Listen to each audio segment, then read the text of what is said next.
ভরা বিয়েবাড়ির মাঝখান থেকে আমার হাত ধরে টেনে নিয়ে যাচ্ছে মিস্টার আদ্রিয়ান আহমেদ আদৃত। পুরো বিয়েবাড়ির মানুষজন স্থির হয়ে তাকিয়ে আছে আমার দিকে, কেউ কিছু বলতে পারছে না। আমার আব্বু আম্মু আর ছোট ভাই সবাই শুধু তাকিয়ে আছে। আমার উঠবি, সেও কিছু করতে পারছে না। সামান্য কিছু ফটোর পাওয়ার এত হতে পারে জানা ছিল না আমার। আজকের এই পরিস্থিতির জন্য শুধুমাত্র আমি দায়ী। আমার জন্যই এরকম একটা পরিস্থিতির সৃষ্টি হলো। সেদিন যদি ছবিগুলো না তুলতাম তাহলে আজ এগুলোর কিছুই হতো না। আদ্রিয়ান আহমেদ আদিত্য এমন নয় যে এই লোকটিকে আমি চিনি না। একটা সময় ছিল যখন আমি এই মানুষটাকে পাগলের মতো ভালোবাসতাম। তার অবহেলা অপমান অনেক কিছু সহ্য করেও তাকে পাগলের মতো ভালোবেসেছিলাম আমি। কিন্তু সেদিনের তার দেয়া কঠিন অপমান আমি মরে গেলেও তার কিছু যায় আসে না। এটা জানার পর আর তার দিকে ফিরেও তাকাতে ইচ্ছে করেনি আমার। তার থেকে সরে এসেছি আমি। প্রায় 1 মাস হয়ে গেছে, তার মুখটাও আমি দেখিনি। কিন্তু এভাবে আমার বিয়ের মাঝখানে এসে এভাবে জোর জবরদস্তি করে বিয়ে করে নেবে, এটা আমার কল্পনার বাইরে ছিল। রাগ হচ্ছে ভীষণ। আমি মরে গেলেও যার আসে যায় না, সে কিনা সামান্য ফটো নিয়ে বাজে কথা বলে এভাবে বিয়ে করে নেবে। কিছুক্ষণ আগে কাজী আশিকে কবুল বলতে বলবে এমন সময় আদিত্য তার সাঙ্গপাঙ্গদের নিয়ে বাড়িতে উপস্থিত হলো। তাকে দেখে রীতিমতো আশির চোখ রসগোল্লার মতো হয়ে গেল। আদিত্য আশির সামনে এসে বলল, ডার্লিং, এইভাবে বিয়ে করে নিলে কিভাবে হবে? আদিত্যের কথা শুনে আরশি জাস্ট হা হয়ে তাকিয়েছিল। কি বলতে যাচ্ছে আদিত্য তা বোঝার চেষ্টা করছে আরশি। এমন সময় আব্বু এসে আদিত্যের সামনে দাঁড়িয়ে বলল, তোমার সাহস তো কম নয়, আমার মেয়ের বিয়েতে এসে এইভাবে কথা বলছো?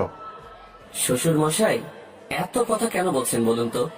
আর আমি আপনার মেয়েকে বিয়ে করব, আমায় রেখে অন্য ছেলের সাথে বিয়ে কি করে দেন আপনি? একদম বাজে কথা বলবে না।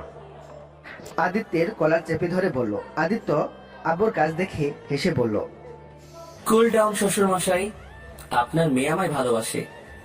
আমরা একসাথে অনেকটা সময় কাটিয়েছি। এখন ওই সময়গুলোতে আমরা কি কি করেছি এটা আপনাকে হয়তো ভালোভাবে বোঝাতে হবে না। আর এখন আপনি আমায় রেখে অন্য ছেলের সাথে বিয়ে কি করে দেন? এমন সময় আরশির উঠবে রাসেল এসে বলল, তোর সাহস তো কম নয়, আমার উদ্বেগে নিয়ে বাজে মন্তব্য করছিস। সাথে সাথে আদিত্যের মাথা গরম হয়ে গেল। আদিত্য রেগে বলল, একদম তুই তুকারি করবে না। এই বলে আদিত্য কতগুলো ফটো বের করে রাসেলের হাতে দিল আর বলল, এইগুলো ভালো মতো দেখো আর বলো আমি মিথ্যা বলছি কিনা। রাসেল ফটোগুলো নিয়ে দেখতে শুরু করলো। আর ফটোগুলো এমন ছিল রাতের বেলা অনেকটাই কাছাকাছি এসে দুজন মানুষের ছবি তোলা। একটার ভিতর তো আরশি আদিত্যের গালে কিস করছে। এসব ফটো দেখে রাসেল আর আব্বুর মাথা গরম হয়ে আসলো। আব্বু সব ফটোগুলো নিয়ে এসে আরশির সামনে দাঁড়ালো, তারপর বলল, এসব কি দেখছি আমি আরশি? তুমি ছিছি, তোমাকে আমার মেয়ে বলতে ঘৃণা হচ্ছে। শেষে কিনা তুমি এই গুন্ডাটার সাথে। এই বলে যেই না আব্বু আরশির গালে থাপ্পড় মারতে যাবে, সাথে সাথে আদিত্য এসে আব্বুর হাত ধরে বলল, এই ভুলটা একদম করবেন না শ্বশুর মশাই। কাজী সাহেব, বিয়ে পড়াতে শুরু করুন। আদিত্যের কথা শুনে আরশি হা হয়ে গেল, তারপর বলল, আমি আপনাকে বিয়ে করব না। হুট করেই আদিত্য আরশির কানের কাছে ঝুঁকে পড়ল। আমি জানতাম ডার্লিং তুমি এমন কিছুই বলবে। চুপচাপ যা বলছি তাই করো, তা না হলে কি করবেন আপনি?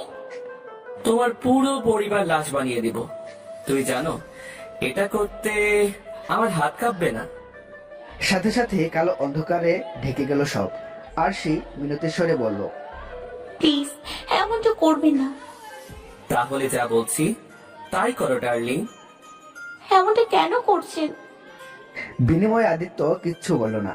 আদিত্যের কথা শুনে আরশির চোখ বেয়ে পানি পড়ল। আদিত্যের উপর ঘৃণা বেড়ে গেল। কেউ কিছু বলতে পারল না। সবাই আদিত্যের পাওয়ারকে ভয় পায়, তাই সবাই শুধু চুপ করে তামাশা দেখছিল। কবুল বলার মাধ্যমে বিয়ে হয়ে গেল। সবাই শুধু অবাক হয়ে কাহিনী দেখে মজা নিচ্ছিল। হঠাৎই আদিত্য বলে উঠল, তাহলে বিয়ের কাজ শেষ, এখন তাহলে যাওয়া যাক বউ।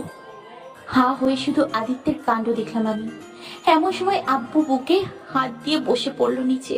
সাথে সাথে আমি দৌড়ে গেলাম আব্বুর কাছে। বাবা! অসুস্থ শরীর নিয়ে বাবা চেঁচিয়ে বলে উঠল। একদম ওই মুখে আমায় বাবা বলবে না। বাবা! অপর্ণা, তুমি ওকে আমার চোখের সামনে থেকে চলে যেতে বলো, আমি ওর মুখ দেখতে চাই না। চোখ পেয়ে পড়লো পানি। এদিকে বাবার অবস্থা খারাপ হয়ে যাচ্ছে। সাথে সাথে রাসেল দেখতে শুরু করলো আব্বুকে, কারণ ও একজন ডক্টর। এমন সময় আদিত্য আমার হাত ধরে টানতে টানতে নিয়ে আসলো। আদিত্যের কাছে ঘৃণা রাগ দুটোই হচ্ছিল, কিন্তু কিছু করতে পারছিলাম না। বর্তমানে আদিত্য আমার হাত ধরে গাড়িতে বসিয়ে দিল, তারপর নিজের ড্রাইভিং সিটে বসে গাড়ি চালাতে শুরু করলো। চোখ বেয়ে পড়ছে পানি, আর ভাবতে লাগলাম আজ থেকে ঠিক কয়েক মাস আগের ঘটনা। ভার্সিটি শেষে হেঁটে বাড়ি ফিরছি আমি। এমন সময় দেখলাম আমার থেকে কিছুটা দূরে আদিত্য গাড়ির পাশে হেলান দিয়ে দাঁড়িয়ে আছে। ওকে দেখেই মুখে হাসি ফুটে উঠল। আদিত্য হলো একজন বড় মাপের মাফিয়া, দেখতে অসম্ভব সুন্দর। উনি মাফিয়া হলেও মনটা খুব ভালো। উনি সেই সব মানুষদের সাথে খারাপ আচরণ করেন যারা গরিব মানুষের কাছে থেকে তাদের শেষ সম্বল কেড়ে নিয়ে নিজের নামে করে, কিন্তু কখনো প্রকাশ করে না। আর এসব দেখেই আদিত্যের প্রতি ভালো লাগা থেকে ভালোবাসায় চলে যাই আমি। বহুবার বলেছি আদিত্যকে ভালোবাসি, কিন্তু আদিত্য পাত্তা দেয়নি। নানাভাবেই তাকে প্রপোজ করেছি, কখনো ফুল দিয়ে তো কখনো চিঠি দিয়ে, কিন্তু আদিত্য সেগুলো ঠিক মতো দেখেওনি, দেওয়ার সাথে সাথে ফেলে দিয়েছে। আদিত্যকে প্রথম ভার্সিটিতে দেখেই সেই লেভেলে ক্রাশ খাই আমি। তারপর তার কাজ দেখে ফিদা। আদিত্য বলতে পাগল আমি, কিন্তু এই আদিত্য ঠিক মতো আমার দিকে তাকাইও না পর্যন্ত। তারপরেও বেহায়া মনটা তার দিকে এগিয়ে যায় বেশি। হুট করেই দৌড়ে আদিত্যের সামনে দাঁড়িয়ে পড়লাম। জানিমান, তুমি এখানে কি করছো? আরশিকে দেখে আদিত্য রেগে বলল। আবার তুমি? তোমার সমস্যা কি? কতবার বলেছি এইসব ফালতু নাম দিয়ে ডাকবে না আমায়। আর তোমার কি আমায় দেখে ভয় হয় না? এই আদিত্যের নাম শুনে বড় বড় মন্ত্রীরা পর্যন্ত ভয় পায়, আর তুমি? এমন কেন করেন বলুন তো? আমি আপনাকে ভালোবাসি। ভালোবাসো? তারপর আশিকে পাশ কাটিয়ে চলে গেল আর বলল। নেক্সট টাইম যেন না দেখি তোমায়, একদম খুন করে দিব। সাথে সাথে ভেংসি কেটে বলল আরশি। আমাকে ভালো না বাসলে একদম খুন করে ফেলবো। বিনিময় আদিত্য কিচ্ছু বলল না, গাড়ি করে চলে গেল। আর আরশিও দীর্ঘশ্বাস ফেলে বলে উঠল। মিস্টার মাফিয়া, কবে যে তুমি আমাকে ভালোবাসবে? তবে আমি জানি আজ না হয় কাল ভালো তুমি আমাকে বাসবেই।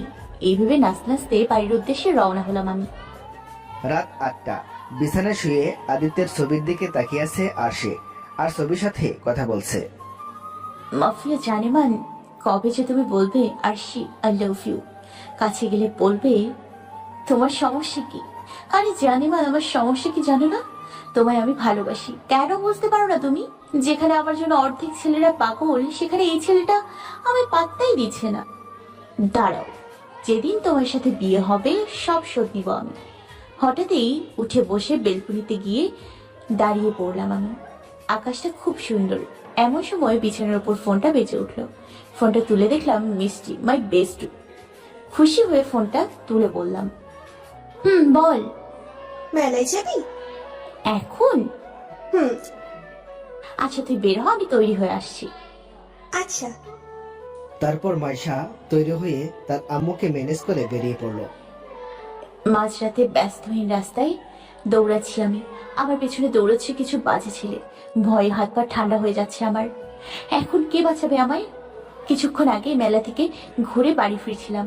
মিষ্টি তাদের বাড়ির রাস্তায় চলে আসায় সে চলে গেল। আমিও আনমনেই হেঁটে যাচ্ছিলাম। এমন সময় কতগুলো বাজে ছেলেকে পেছনে আসতে দেখে ভয়ে ঘাবড়ে যাই আমি। ধীরে ধীরে স্পিড বাড়িয়ে পরক্ষণেই দৌড়তে শুরু করলাম আমি। আর ছেলেগুলো দৌড়াচ্ছে আবার পেছন পেছন।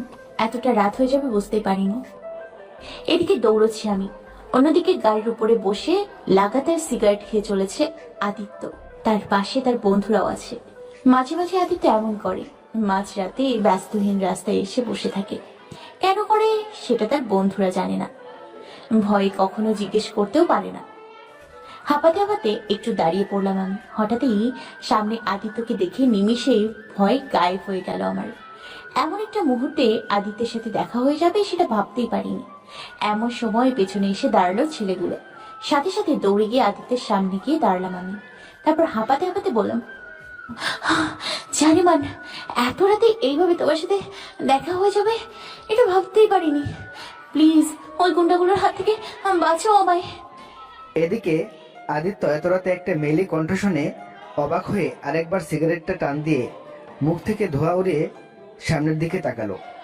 আবারও আরশিকে দেখে কিছু বলল না সে। ওর পিছনে থাকা ছেলেগুলোর দিকে শুধু একবার তাকালো। তারপর ওর বন্ধুদের একটা ইশারা করতেই ওরা দ্রুত গতিতে আরশির পিছনের ছেলেগুলোর দিকে দৌড় দিল। আদিত্যের বন্ধুদের এভাবে দৌড়াতে দেখে বাজে ছেলেগুলো ভয়ে দৌড়ে পালালো। এদিকে আরশি এইভাবে ছেলেগুলোকে দৌড়াতে দেখে খুশি হয়ে বলল, থ্যাংক ইউ জানিমান। আরশির কথা শুনে আদিত্য গাড়ি থেকে নেমে এসে বলল, এত রাতে এখানে কি করছো? ও কিছু না, একটু বান্ধবীদের সাথে মেলায় ঘুরতে এসেছিলাম।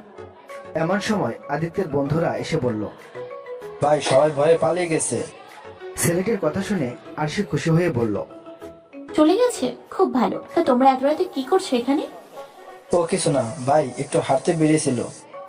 ও গাড়ি করে হাঁটতে বেরিয়েছে? সাথে সাথে আদিত্য রেগে গিয়ে বলল, এত বক বক না করে বাড়ি যাও। এত প্রশ্ন কেন তোমার?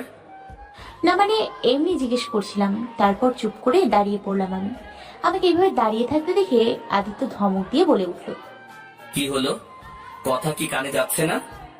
সাথে সাথে আরশি নেকা কান্না করে বলল, একা যাবো না, আমার বাড়ি পর্যন্ত পৌঁছে দাও না জানেমান। কি মাথা নষ্ট হয়ে গেছে তোমার? আমার মাথা ঠিকই আছে, তোমারটা গেছে। একটু আগে কতগুলো বাজে ছেলে পিছু নিয়েছিল। কোথায় বলবে তোমায় পৌঁছে দিই আমি? আরশির কথা শুনে আদিত্য কিছু একটা ভেবে রাশেদকে বলল, রাশেদ, তুই গিয়ে ওকে ওর বাড়ি পৌঁছে দিয়ে আয়। ও কেন যাবে? তুমি যাবে জানেমান। আচ্ছা চলো জানেমান, আমরা একসাথে হেঁটে বাড়ি যাই। আমার কথা শুনে আদিত্য চোখ গরম করে তাকালো আমার দিকে, কিন্তু পাত্তা দেয় কে। হুট করে আদিত্যের হাত ধরে হাঁটা শুরু করলাম আমি। সাথে আদিত্যের বন্ধুরাও ছিল, কেউ কিছু বললো না। আদিত্য নীরবতায় চললো। হাঁটছি আর আদিত্যের হাত ধরে বলছি, জানিমান, আমরা বিয়ের পর রোজ রাতে এভাবে ঘুরতে বেরোবো, ঠিক আছে? তারপর এত এত পিক তুলবো। তারপর সেগুলোর অ্যালবাম তৈরি করে বাড়ির দেয়ালে সাজিয়ে রাখবো, ঠিক আছে? আমার মতো আমি বকবক করেই চলেছি, আর আদিত্য তার মতো চুপ করে হেঁটে চলেছে আর সিগারেট টেনে চলেছে। হুট করেই দাঁড়িয়ে পড়লাম আমি। তারপর আদিত্যের কাছ থেকে সিগারেটটা হাতে নিয়ে মাটিতে ফেলে দিয়ে বললাম, আমি এত বকবক করছি আর তুমি আছো একটা ডোন্ট কেয়ার ভাব নিয়ে। হুট করে আদিত্য আরশির হাত চেপে ধরে তার কাছে নিয়ে রেগে গিয়ে বলল, তোমার সমস্যা কি বলো তো? সারাদিন শুধু বক বক করো। আর তোমায় আমি বিয়ে করব না। একদম উল্টো পাল্টা কথা বলবে না। বিয়ে করলে অন্য কাউকে করব, তারপরও তোমায় করব না। আদিত্যের কথা শুনে আরশি রেগে বলল, কি? আমায় ছেড়ে অন্য মেয়েকে বিয়ে করলে তোমার খবর আছে? তোমার আমাকে বিয়ে করতে হবে না, বিয়ে আমি তোমাকে করব। এই বলে হুট করেই আদিত্যের পকেট থেকে তার ফোনটা বের করে উড়াধুরা ছবি তোলা শুরু করে দিলাম আমি। কেন করলাম জানি নেই আমার, তবে ভালো লাগছিল। আদিত্য আমার কাজ দেখে রেগে বলল, এসব কি করছো তুমি? তুমি যাতে আমায় ছেড়ে অন্য কাউকে বিয়ে করতে না পারো তার ব্যবস্থা করছি। এই বলে আদিত্যের খুব কাছে ছবি তোলা শুরু করে দিল আরশি। আরশির কাজ দেখে আদিত্য বিরক্ত হয়ে তার ফোনটা নেওয়ার জন্য লাফালাফি করতে শুরু করে, কিন্তু আরশি দিবে না। এক পর্যায়ে আরশি আদিত্যের গালে কিস করে বসে, আর তার হাতে মোবাইলের ক্যামেরা অন থাকায় ভুলক্রমে ক্লিক হয়ে যায় আর ফটো উঠে যায়। হুট করে এমন কিছু হবে সেটা হয়তো আদিত্য আরশি কেউ বুঝতে পারেনি। আদিত্য তার ফোনটা হাতে নিয়ে চেঁচিয়ে বলল, এসব কি করলে তুমি, বেয়াদব মেয়ে? আদিত্যের ধমকে কেঁপে উঠলাম আমি। পরক্ষণেই কিছু না ভেবে দৌড়ে আদিত্যের কাছ থেকে চলে আসলাম। জানি ওখানে থাকা মানেই বিপদ একটু বেশি বাড়াবাড়ি হয়ে গেছে, কিন্তু ইচ্ছে করে কিছু করেছি আমি? আর আদিত্য রাগে গজগজ করতে করতে চলে গেল আর হাজারটা গালি দিতে লাগলো আরশিকে। বেশি বার বেড়ে গেছে মেয়েটা। বাড়ি এসে সোজা দৌড়ে রুমে গিয়ে দরজা বন্ধ করে দিয়ে জোরে জোরে শ্বাস ফেলতে লাগলাম আমি। পরক্ষণেই মুচকি এসে ঘুম দিলাম। এভাবে কাটছিল আদিত্য আর আরশির দিন। প্রতিদিন বিভিন্নভাবে আরশি আদিত্যকে বিরক্ত করত, নানাভাবে জ্বালাতন করত, আর আদিত্য শুধু তাকে ইগনোর করত আর অপমান করত। আরশি ভেবেছিল কখনো না কখনো আদিত্য তাকে ভালোবাসবেই, তার প্রতি একটু হলেও ফিলিংস ছিল আদিত্যের। কিন্তু তার এই ধারণা ভুল প্রমাণিত হলো সেদিন। আজকে ভার্সিটির নবীনবরণ অনুষ্ঠান। এই বছরে যারা নতুন ভার্সিটিতে ভর্তি হয়েছে তাদের জন্য, আর আমি সিনিয়র হওয়ার জন্য তার দায়িত্ব আমাদের উপর পড়েছে। আজকে সবাই শাড়ি পরে ভার্সিটি যাবে, আমিও যাব। ভাবতেই খুশি খুশি লাগছে খুব। শাড়ি বরাবরই ফেভারিট আমার। একটা কলা পাতা রঙের শাড়ি পরে নিলাম, চুলগুলো খুলে দিলাম, চোখে হালকা কাজল, হালকা মেকআপ দিয়ে আমি তৈরি। এমন সময় রুমে আসলো মিষ্টি।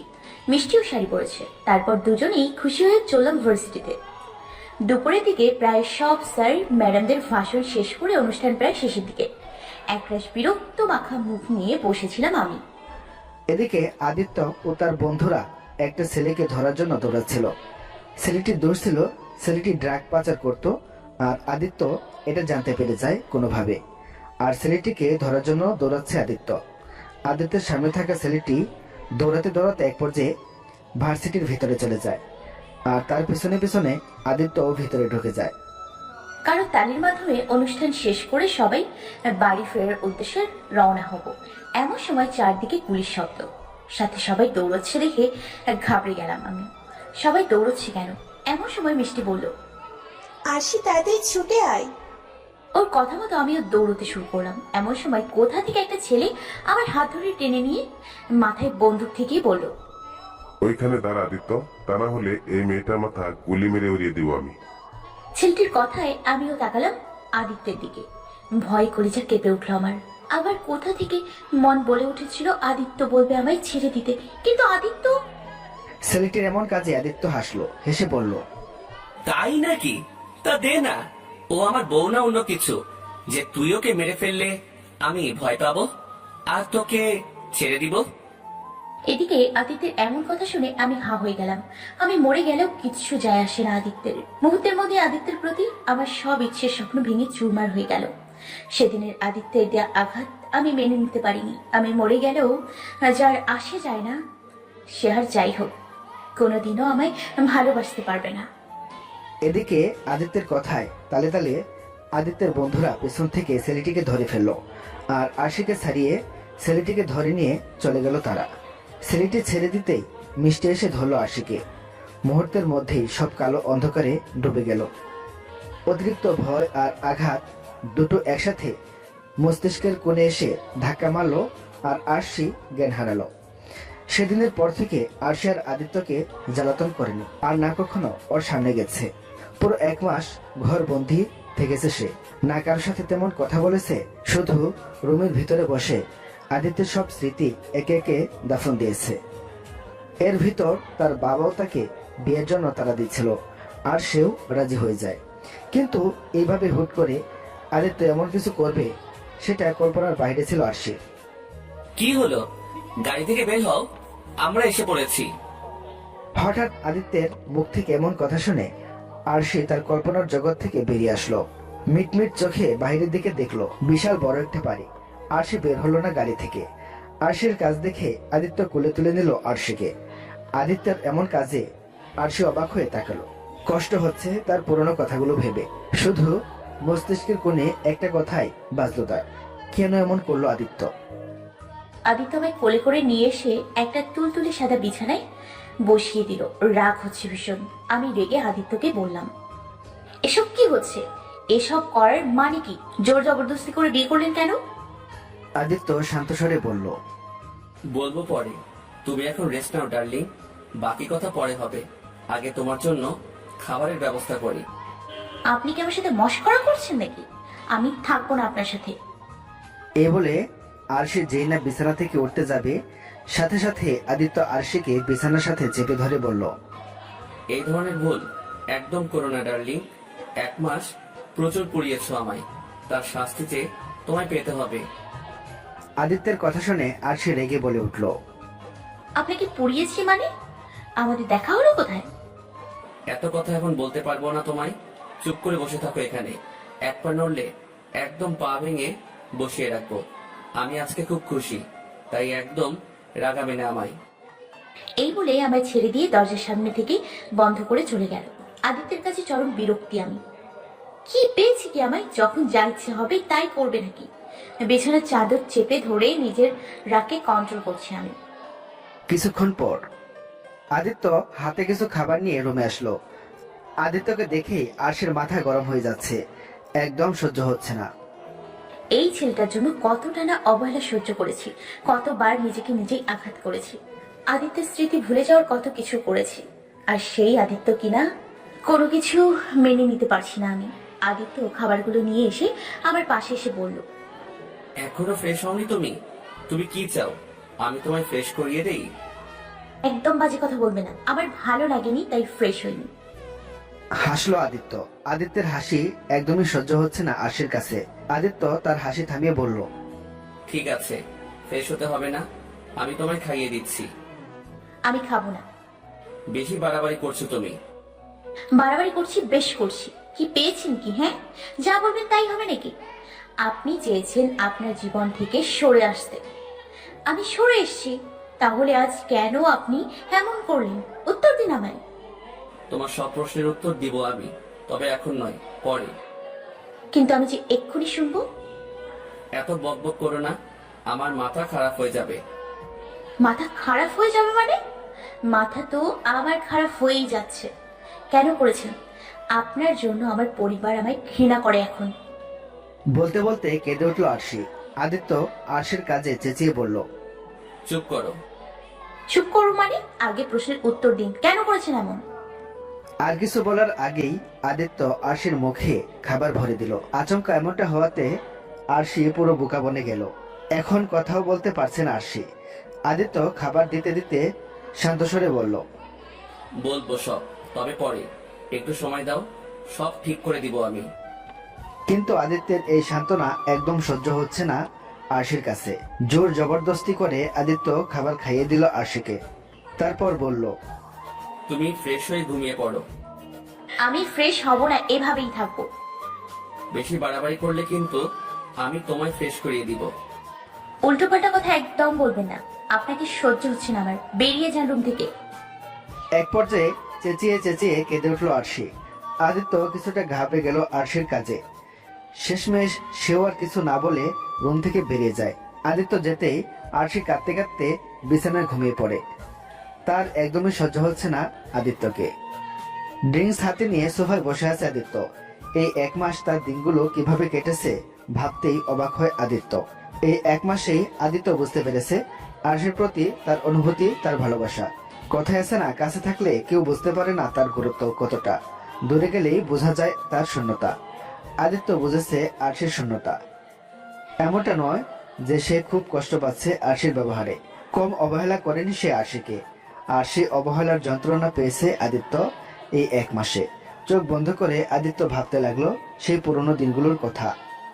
প্রায় 1 সপ্তাহ হয়ে গেছে আরশির সাথে দেখা হয়নি আদিত্যের। প্রথম প্রথম ভালো লাগলেও পরে ভালো লাগেনি আদিত্যের। ভিতরে ভিতরে আরশির শূন্যতা অনুভব করছে সে। আরশির পাগলামি মনে করে হঠাৎই আদিত্য হেসে ওঠে। আচমকা আদিত্যের এমন হেসে ওঠায় অবাক হয় তার বন্ধুরা। রাশেদ অবাক হয়ে জিজ্ঞেস করে, কি হলো ভাই? রাশেদের কথায় আদিত্য তার কল্পনার জগৎ থেকে বেরিয়ে আসলো। তারপর বলে উঠল, না, তেমন কিছু নয়, বাদ দে। ও আচ্ছা ভাই। কিছুক্ষণ পর আদিত্য বলে উঠল রাশেদকে, আচ্ছা, ওই মেয়েটাকে আর দেখছি না কেন বলতো? আগে তো রোজ 3-4 বার করে সামনে আসতো। আদিত্যের কথা শুনে রাশেদ অবাক হয়ে বলল, ভাই আপনি কি মেয়েটাকে মিস করেছেন? সাথে সাথে আদিত্য চমকে উঠল। তারপর কাঁপা কাঁপা গলায় বলে উঠল, মিস করতে যাবো কেন, এমনি বললাম। ও আচ্ছা ভাই, জানি না গত কয়েকদিন যাবত আমরাও দেখি নাই মেয়েটাকে। ঠিক আছে, বাদ দে। ঠিক আছে ভাই। এই বলে আদিত্য টপিক চেঞ্জ করে দিল। আদিত্য নিজেও অবাক, সেও কি সত্যি মেয়েটাকে মিস করছে নাকি? ধুর, যা হয়েছে ভালো হয়েছে, আর মেয়েটার স্টুপিড কাণ্ডগুলো দেখতে হবে না। এসব ভেবে আদিত্য নিজের কাজে মন দিতে শুরু করে। কিন্তু দিন যত যাচ্ছিল আদিত্যের আরশির প্রতি শূন্যতা বেড়ে যাচ্ছে। একটা সময় সত্যি সত্যি মিস করতে শুরু করে দেয় আরশিকে।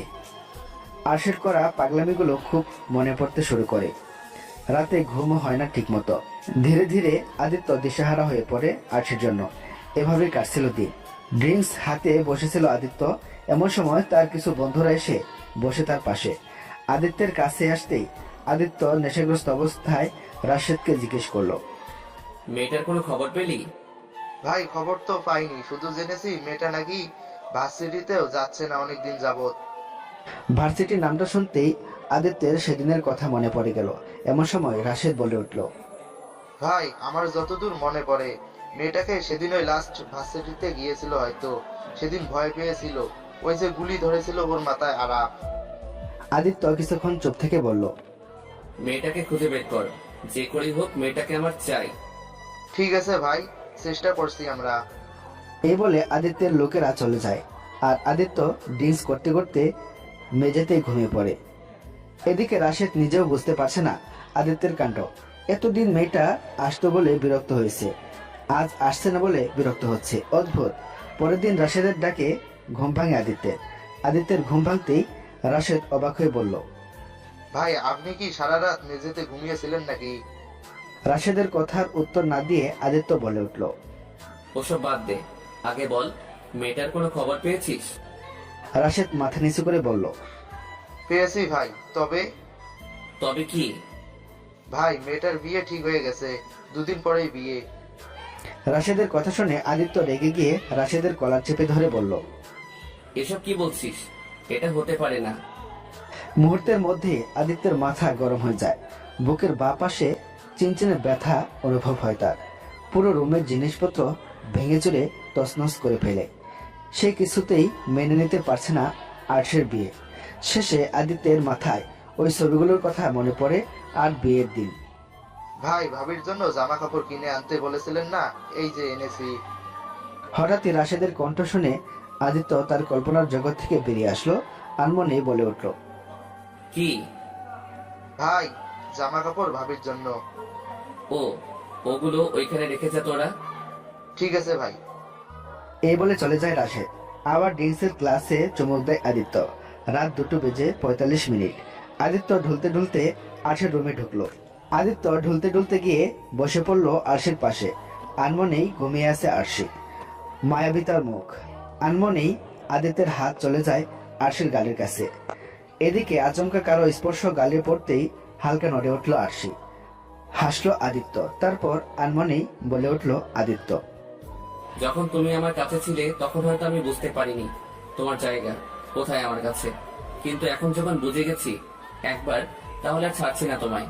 সব সময় আগলে রাখবো, তোমার অভিমান ভাঙিয়ে নতুন করে শুরু করব সবকিছু। এতটুকু বলে আরশির গালে একটা চুমু দেয় আদিত্য। তারপর চুপটি করে আরশির পাশে গিয়ে শুয়ে আরশিকে জড়িয়ে ধরে পড়ল। অনেকদিন ঘুম হয়নি আমার, আজকে আরামের ঘুম দিব আমি। এতটুকু বলে ঘুমিয়ে পড়ে আদিত্য আরশিকে জড়িয়ে ধরে। আর আরশি হয়তো আদিত্যের বলা কথাগুলো শুনতে পায়নি। শুনলে হয়তো খুশি হতো, হয়তো হতো না। কেউ শক্ত করে জড়িয়ে ধরে আছে বুঝতেই ঘুম ভাঙলো আমার। পাশে আদিত্যকে দেখে কি রিয়াকশন দেওয়া উচিত ছিল ভুলে গেছি। রাগ অভিমান সব একসাথে মাথার ভিতর ভনভন করছে। হুট করেই আদিত্যকে সরিয়ে উঠিয়ে পড়লাম আমি। বিরক্ত লাগছে সবকিছু। আনমনেই বিছানা থেকে উঠে দাঁড়ালাম আমি। তারপর শাড়ির কুচি ধরে হাঁটতে শুরু করলাম। আদিত্যর রুমটা বিশাল বড়, চারদিকে রয়েছে সব দামি দামি জিনিসপত্র। হঠাৎই চোখ গেল বিছানা থেকে কিছুটা দূরে থাকা একটা আয়নার দিকে। আনমনে হাঁটতে হাঁটতে সেখানে চলে গেলাম আমি। পুরো শরীর ব্যথা করছে আমার।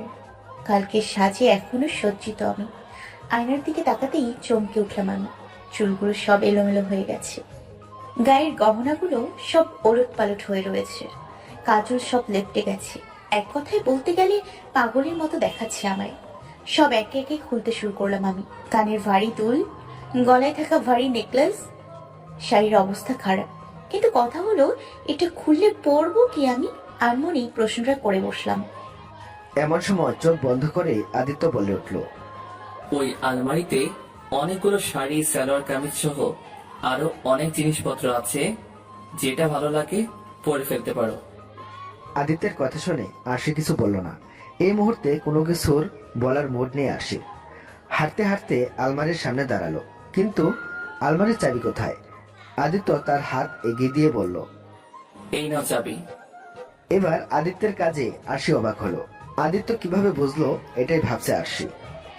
আপনি বুঝলেন কিভাবে আমার চাবি লাগবে? এতে না বোঝার কি আছে? আলমারির কাছে যাচ্ছ, চাবি ছাড়া খুলবে কি করে? আদিত্যের প্রশ্নের উত্তর না দিয়েই হাত থেকে চাবিটা নিয়ে নিল আরশি। তারপর আলমারি খুলতেই চোখ বড় বড় হয়ে গেল। এত জামা কাপড়! তার মাঝখান থেকে একটা রেড কালারের শাড়ির দিকে চোখ গেল আরশির। আনমনে ওটা হাতে নিয়ে চলে গেল ওয়াশরুমে। এদিকে আদিত্য হাসলো, তারপর আবার চোখ বুঝে নিল সে। হঠাৎই কারো চেঁচানোর আওয়াজ শুনে লাফ দিয়ে উঠল আদিত্য। বিছানা থেকে উঠে ওয়াশরুমের দিকে যাওয়ার আগেই আরশি দৌড়ে এসে তাকে জড়িয়ে ধরল। আরশুলা, আরশুলা! এদিকে আচমকা এমনটা হওয়াতে আদিত্য প্রথমে ঘাবড়ে গেল, পরক্ষণে হাসলো সে। তারপর আরশির কানের কাছে ঝুঁকে বলল। সকাল সকাল এইভাবে চমকে দিলে আমি তো হার্ট অ্যাটাক করবো ডার্লিং। এতক্ষণ পর কারোর মুখে এমন কথা শুনে চমকে উঠলাম আমি। ছোটবেলা থেকে আরশুলা খুব ভয় পাই আমি। কিছুক্ষণ আগে শাওয়ার অন করতেই আচমকা একটা আরশুলা দেখে ভয়ে ঘাবড়ে গিয়ে চেঁচিয়ে উঠলাম আমি। এই মুহূর্তে এক বিচ্ছিরি পরিস্থিতিতে দাঁড়িয়ে আছি। লজ্জায় মাটির সাথে মিশে যেতে ইচ্ছে করছে আমার। আস্তে আস্তে চোখ খুললাম আমি। আদিত্যকে হাসতে দেখে রাগ হচ্ছে, কিন্তু কিছু বলতে পারছি না। আচমকায় আদিত্যকে ধাক্কা মেরে সরিয়ে দিয়ে আবার দৌড়ে ওয়াশরুমে চলে গেলাম আমি। ভয় করছে এখন। চোখ খুলতেই আবারও আরশোলা দেখে আবারও চেঁচিয়ে উঠলাম আমি। আবার ওয়াশরুম থেকে বেরিয়ে আসলাম। ওয়াশরুমের দরজা বন্ধ করে দরজার সাথে হেলান দিয়ে দাঁড়িয়ে পড়লাম আমি। আজকে আর গোসল করা হবে না মনে হয় আমার। এদিকে আরশির কাণ্ড দেখে আদিত্য হাসতে হাসতে শেষ। আরশি কি বলবে কিছু বুঝতে পারছে না। আরশি চেঁচিয়ে বলে উঠল। এত হাসার কি আছে? আদিত্য তার হাসি থামিয়ে বলল। হাসবো না? আদিত্যের মতো একজন সাহসী ছেলের বউ হয়ে তুমি কিনা সামান্য আরশোলা দেখে ভয় পাচ্ছ? ওভাবে তাকানোর মতো কিছু বলিনি। তবে যাই বলো, আরশোলাকে একটা ধন্যবাদ দেওয়া উচিত। ধন্যবাদ দেবেন মানে? ওটাকে তো ধরে এনে পেটানো উচিত। হাসলো আদিত্য। কিছুক্ষণের জন্য হলেও আদিত্যের হাসির দিকে চোখ আটকে গেল আমার। কি সুন্দর হাসি! ছেলেটা তো সুন্দর কেন? হঠাৎই আমার পুরনো কথা ভেবে রাগ উঠলো আমার। একটু গভীর গলায় বললাম আমি। হাসা শেষ হয়ে গেলে এখন বলা হোক, আমি গোসল করব কোথায়? আরশির কথা শুনে আদিত্য তার হাসি থামিয়ে উঠে দাঁড়িয়ে আরশির দিকে এগোতে লাগলো। আচমকা আদিত্যের এমন কাজে ঘাবড়ে গেল আরশি, তবে প্রকাশ করল না। স্থির দৃষ্টিতে তাকিয়ে আছে আদিত্যের দিকে। পরক্ষণে আবার চোখ নামিয়ে ফেলল। এদিকে আদিত্য এগোতে এগোতে আরশের একদম কাছে চলে গেছে। শরীরের পশম দাঁড়িয়ে উঠল আরশের, শ্বাস বেরিয়ে আসার উপক্রম। আদিত্য ওয়াশরুমের দরজার দিকে হাত লাগিয়ে দাঁড়ালো। তার এমন কাজে প্রায় ঘাবড়ে গেল আরশি। ভয়ে তার হাত পা ঠান্ডা হয়ে যাচ্ছে। আচমকা আদিত্য ঝুঁকে পড়ল আরশির দিকে। সাথে সাথে খিচে চোখ বন্ধ করে নিল আরশি। এদিকে আদিত্য আরশির কাজে হাসলো। তারপর আরশির কানের কাছে ঝুঁকে বলে উঠল সে। এইভাবে ভেজা অবস্থায় সামনে আসলে নিজেকে কন্ট্রোল করা যে দায়ী হয়ে দাঁড়াবে সুন্দরী। আদিত্যের মুখে এমন কথা শুনে পুরোই শকড খেলাম আমি। এতক্ষণ পর মনে পড়েছে আমি যে ভিজে গেছিলাম। ছি ছি ছি, কি একটা বিশ্রী অবস্থা! আমি রাগী রূপ নিয়ে আদিত্যর দিকে তাকালাম। ইচ্ছে করছে শালের মাথাটা বাড়ি মেরে ভেঙে দিই। হুট করে আদিত্য ওয়াশরুমের দরজা খুলে ভিতরে ঢুকে পড়ল। আশেপাশে তাকিয়ে কোথাও আরশুলা না দেখে বলে উঠল। চলে গেছে, এখন গোসল করে নাও। আদিত্যের কথা শুনে আদিত্যের পেছন থেকে টিপ টিপ চোখে তাকালাম আমি আশেপাশে। সত্যি নেই, কি বাজে আরশুলা! উফ, বাঁচা গেল। তারপর আর কি, আদিত্য চলে গেল। আরশিও ওয়াশরুমের দরজা বন্ধ করে দিল। এদিকে আদিত্য হাসতে হাসতে শেষ। আসলেই পাগলে একটা। বিকেলে আনমনেই বেলকনির রেলিং ধরে দাঁড়িয়ে আছি আমি। কষ্ট হচ্ছে খুব। পরিবারের সবাই আমাকে ঘৃণা করছে। কোথাও না কোথাও এসবের জন্য আমিই দায়ী। কিন্তু এখনো বুঝলাম না আদিত্য এমন কিছু কেন করলো। এই প্রশ্নটা মাথা খারাপ করে দিচ্ছে আমার। এমন সময় আকাশে কালো মেঘ এসে ঢেকে দিল পুরো শহরটা। আকাশ গর্জন করছে, হয়তো তুমুল বেগে বৃষ্টি হবে। হঠাৎই মনে পড়ে গেল এই বৃষ্টির দিনে ছোট ভাইয়ের সাথে করা দুষ্টু মিষ্টি মজাগুলো, ছাদে উঠে লাফালাফি। দিনগুলো সত্যি খুব সুন্দর ছিল ভেবে দীর্ঘশ্বাস ফেললাম আমি। কিছুক্ষণের মধ্যেই মেঘের কোল থেকে বৃষ্টি পড়তে শুরু করলো। গাছের পাতা সহ আশেপাশের জায়গা থেকে টপটপ করে বৃষ্টির শব্দ এসে কানে বাজতে শুরু করলো। আনমনেই বেলকনির রেলিং এর বাইরে হাত চলে গেল আমার। বৃষ্টি পড়ারই পছন্দের আমার, আজকেও ভালো লাগছে। বেলকনিতে বৃষ্টির পানি ছিটকে আসছে ভেতরে, বৃষ্টিতে ভিজতে যাচ্ছি আমি। হুট করেই ঠোঁটের কোণে এক চিলতে হাসি ফুটে উঠল। আনমনেই দাঁড়িয়ে আছি আমি, আর বৃষ্টি এসে ভিজিয়ে দিচ্ছে আমার পুরো শরীর। চোখ বন্ধ করে বৃষ্টির পানি গায়ে মাখাচ্ছি আমি। এদিকে আদিত্য রুমে ঢুকে দেখলো পুরো রুম অন্ধকারে ঢেকে গেছে, তবে বাইরের মৃদু আলোতে সবটা দেখা যাচ্ছে। আশেপাশে তাকিয়ে কোথাও আরশিকে দেখলো না আদিত্য। হঠাৎই তার চোখ গেল বেলকুনির দিকে। মৃদু আলোতেই আদিত্য হেঁটে চলল আরশির কাছে। পুরোনো কথাগুলো ভেসে আসছে সামনে। পরিবারের কথা ভেবে কষ্ট হচ্ছে। আমার আদিত্যের অবহেলাগুলো সব একে একে বেরিয়ে আসছে, চোখ পেয়ে পড়ছে পানি। কেন এমন হলো? আমি তো ভুল কিছু করিনি। আনমনে ভালোবেসেছিলাম আদিত্যকে, আর ভালোবাসা মানুষকে এতটা কষ্ট দেয় আগে জানা ছিল না। ভেতরে ভেতরে জল পড়ে ছারখার হয়ে যাচ্ছি আমি। বৃষ্টির পানি আর চোখের পানি মিশে এক হয়ে যাচ্ছে। হুট করেই কেউ পেছন থেকে হাত দিল কাঁধে। হঠাৎই কি হলো জানা নেই। হুট করেই তাকে শক্ত করে জড়িয়ে ধরলাম আমি। তারপর কেঁদে কেঁদে বলে উঠলাম আমি, কেন এমন করলে তুমি? আমি তো শুধু ভালোবেসেছিলাম তোমায়, হাজার হাজার স্বপ্ন বুনেছিলাম তোমায় নিয়ে। তোমায় তো শুধু ভালোই বেসেছিলাম, আর ভালোবাসলে বুঝি এতটা কষ্ট পেতে হয়? কেন এমন করলে আদিত্য? ঢুকরে ঢুকরে কথাগুলো বলে কেঁদে উঠল আরশি, আদিত্যকে জড়িয়ে ধরে। এদিকে আরশির প্রশ্নের উত্তর কি দিবে জানা নেই আদিত্যের। এতক্ষণ চুপটি করে শুধু আরশির কথাগুলো শুনছিল আদিত্য। সে জানে সে ভুল করেছে, বড় ভুল করেছে সে। নিজেকে বুঝতে অনেকটা দেরি হয়ে গেছে, আর তার এই ভুলের জন্য সে নিজেও কষ্ট পাচ্ছে, আর আরশিকেও কষ্ট দিচ্ছে। কিছু না বলেই আদিত্য আরশিকে শক্ত করে জড়িয়ে ধরলো। দুজনেই বৃষ্টির পানিতে ভিজে যাচ্ছে, কিন্তু সেদিকে তাদের কোনো হুঁশ নেই। আনমনেই দুজনে দুজনকে জড়িয়ে ধরে দাঁড়িয়ে আছে। দুজনের মনেই কষ্ট আছে, কারোটা প্রকাশ পাচ্ছে আর কারোটা বুকের গহীন অতলে ডুবে আছে। হয়তো কোনো একদিন প্রকাশ পাবে, হয়তো পাবে না। রাত 11টা। কাঁথা মুড়ি দিয়ে গুটিসুটি মেরে ঘুমিয়ে আছে আরশি, আর তার পাশে তার হাত শক্ত করে ধরে আছে আদিত্য। নিজেকে খুব অপরাধী মনে হচ্ছে তার, কিন্তু সে কি করত? যদি সত্যি সত্যি আরশির অন্য কারোর সাথে বিয়ে হয়ে যেত, তাহলে সে কি করে বাঁচত? ছোটবেলা থেকেই সে একা থাকে, হঠাৎ যখন কাউকে নিয়ে বাঁচতে যাচ্ছে তখনই সে দূরে সরে যাচ্ছে কেন? উত্তর মেলে না আদিত্যের। সূর্যের ফুরফুরে আলোতে ভরে গেছে চারপাশ। সূর্যের হালকা তাপ মিশানো রোদ্দুর এসে পড়েছে আদিত্যের মুখে। বিছানায় মাথা দিয়ে আরশির হাত জড়িয়ে ধরে কাল রাতে বসেই ঘুমিয়ে পড়েছিল সে। ধীরে ধীরে চোখ খুলল আদিত্য। এখনো ঘুমের রেশ কাটেনি তার। চোখ খুলে আরশির ঘুমন্ত ফেসের দিকে তাকিয়ে তার চোখ আটকে গেল। আনমনেই আদিত্যের হাত চলে যায় আরশির গালের কাছে। গালে হাত রাখতে চমকে যায় আদিত্য, কারণ আরশির গাল প্রচন্ড বেগে গরম। অসময়ে বৃষ্টিতে ভিজলে যা হয় আর কি। আদিত্য নিজের হাত সরিয়ে আরশির কপালে হাত দিল, তারপর নিজের কপালেও হাত দিয়ে তাপমাত্রা দেখতে লাগলো। আদিত্য বুঝতে পারলো কালকে বৃষ্টিতে ভিজেই আরশির জ্বর এসেছে। আদিত্য বিছানা থেকে উঠে একটা বাটিতে করে পানি দিল, তারপর শুকনো কাপড় ভিজিয়ে আরশির কপালে জলপট্টি দিতে লাগলো। তারপর নিজের ফোনটা বের করে ডাক্তারকে কল করলো। কিছুক্ষণের মধ্যেই ডাক্তার চলে আসলো। আরশিকে দেখে কিছু ওষুধের নাম লিখে দিল, আর কয়েক ঘন্টা পর পর মাথায় জলপট্টি দিতে বলল। আদিত্য তার লোকদের বলে ওষুধ আনিয়ে নিল। টিপ টিপ করে চোখ মেলে তাকালাম আমি। অসম্ভব ক্লান্ত লাগছে, চোখ দিয়ে মনে হচ্ছে পানি পড়ছে আপনা আপনি। চোখ দুটো জ্বলছে ভীষণ। আমি বুঝে গেছি কাল রাতে বৃষ্টিতে ভেজার পরিণতি হয়েছে এমন। হঠাৎই মনে হলো কপালে ঠান্ডা ঠান্ডা রেশ বয়ে যাচ্ছে। হুট করেই উঠে বসলাম আমি। কপাল থেকে জলপট্টি সরিয়ে কিছুক্ষণ নিশ্চুপ হয়ে বসে রইলাম। এমন সময় দরজা খুলে হাতে সুপ নিয়ে রুমে ঢুকলো আদিত্য। আমাকে এইভাবে বসে থাকতে দেখে দ্রুত গতিতে এসে সুপের বাটি পাশের টেবিলে রাখতে রাখতে বলল, বসে আছো কেন? শুয়ে থাকো।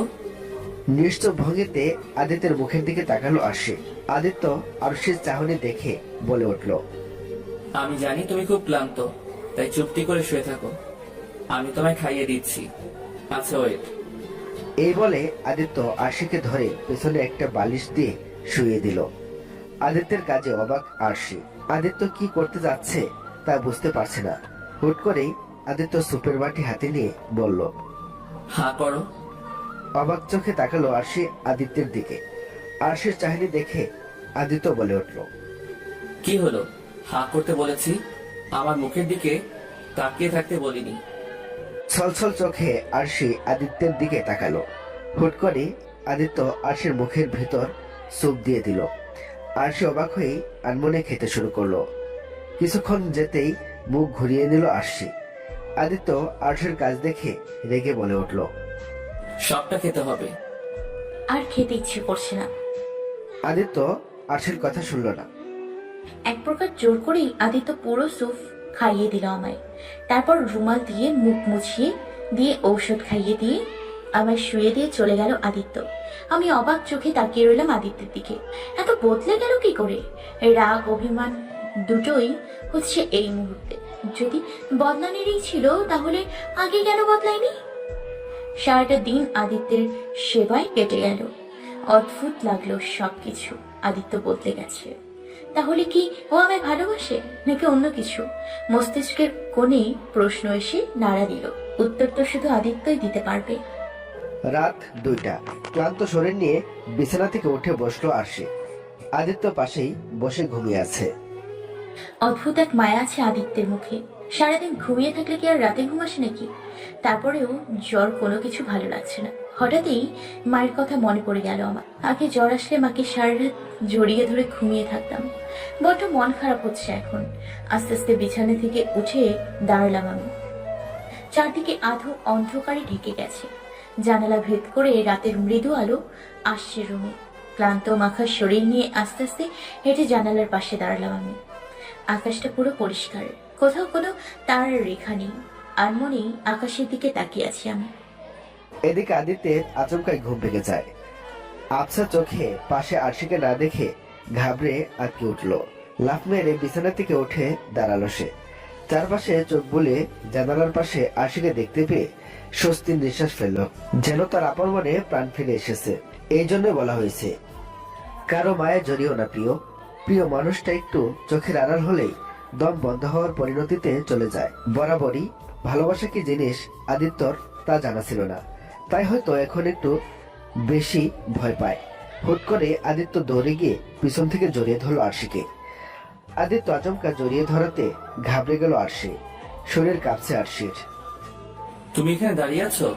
জানো তোমায় না দেখতে পেয়ে কতটা ভয় পেয়ে গিয়েছিলাম আমি। আদিত্যের মুখের কথা শুনে আরশি কি উত্তর দেবে ভেবে পাচ্ছে না। অনেক কিছু বলতে ইচ্ছে করছে আরশি, কিন্তু শরীর সেটা চাচ্ছে না।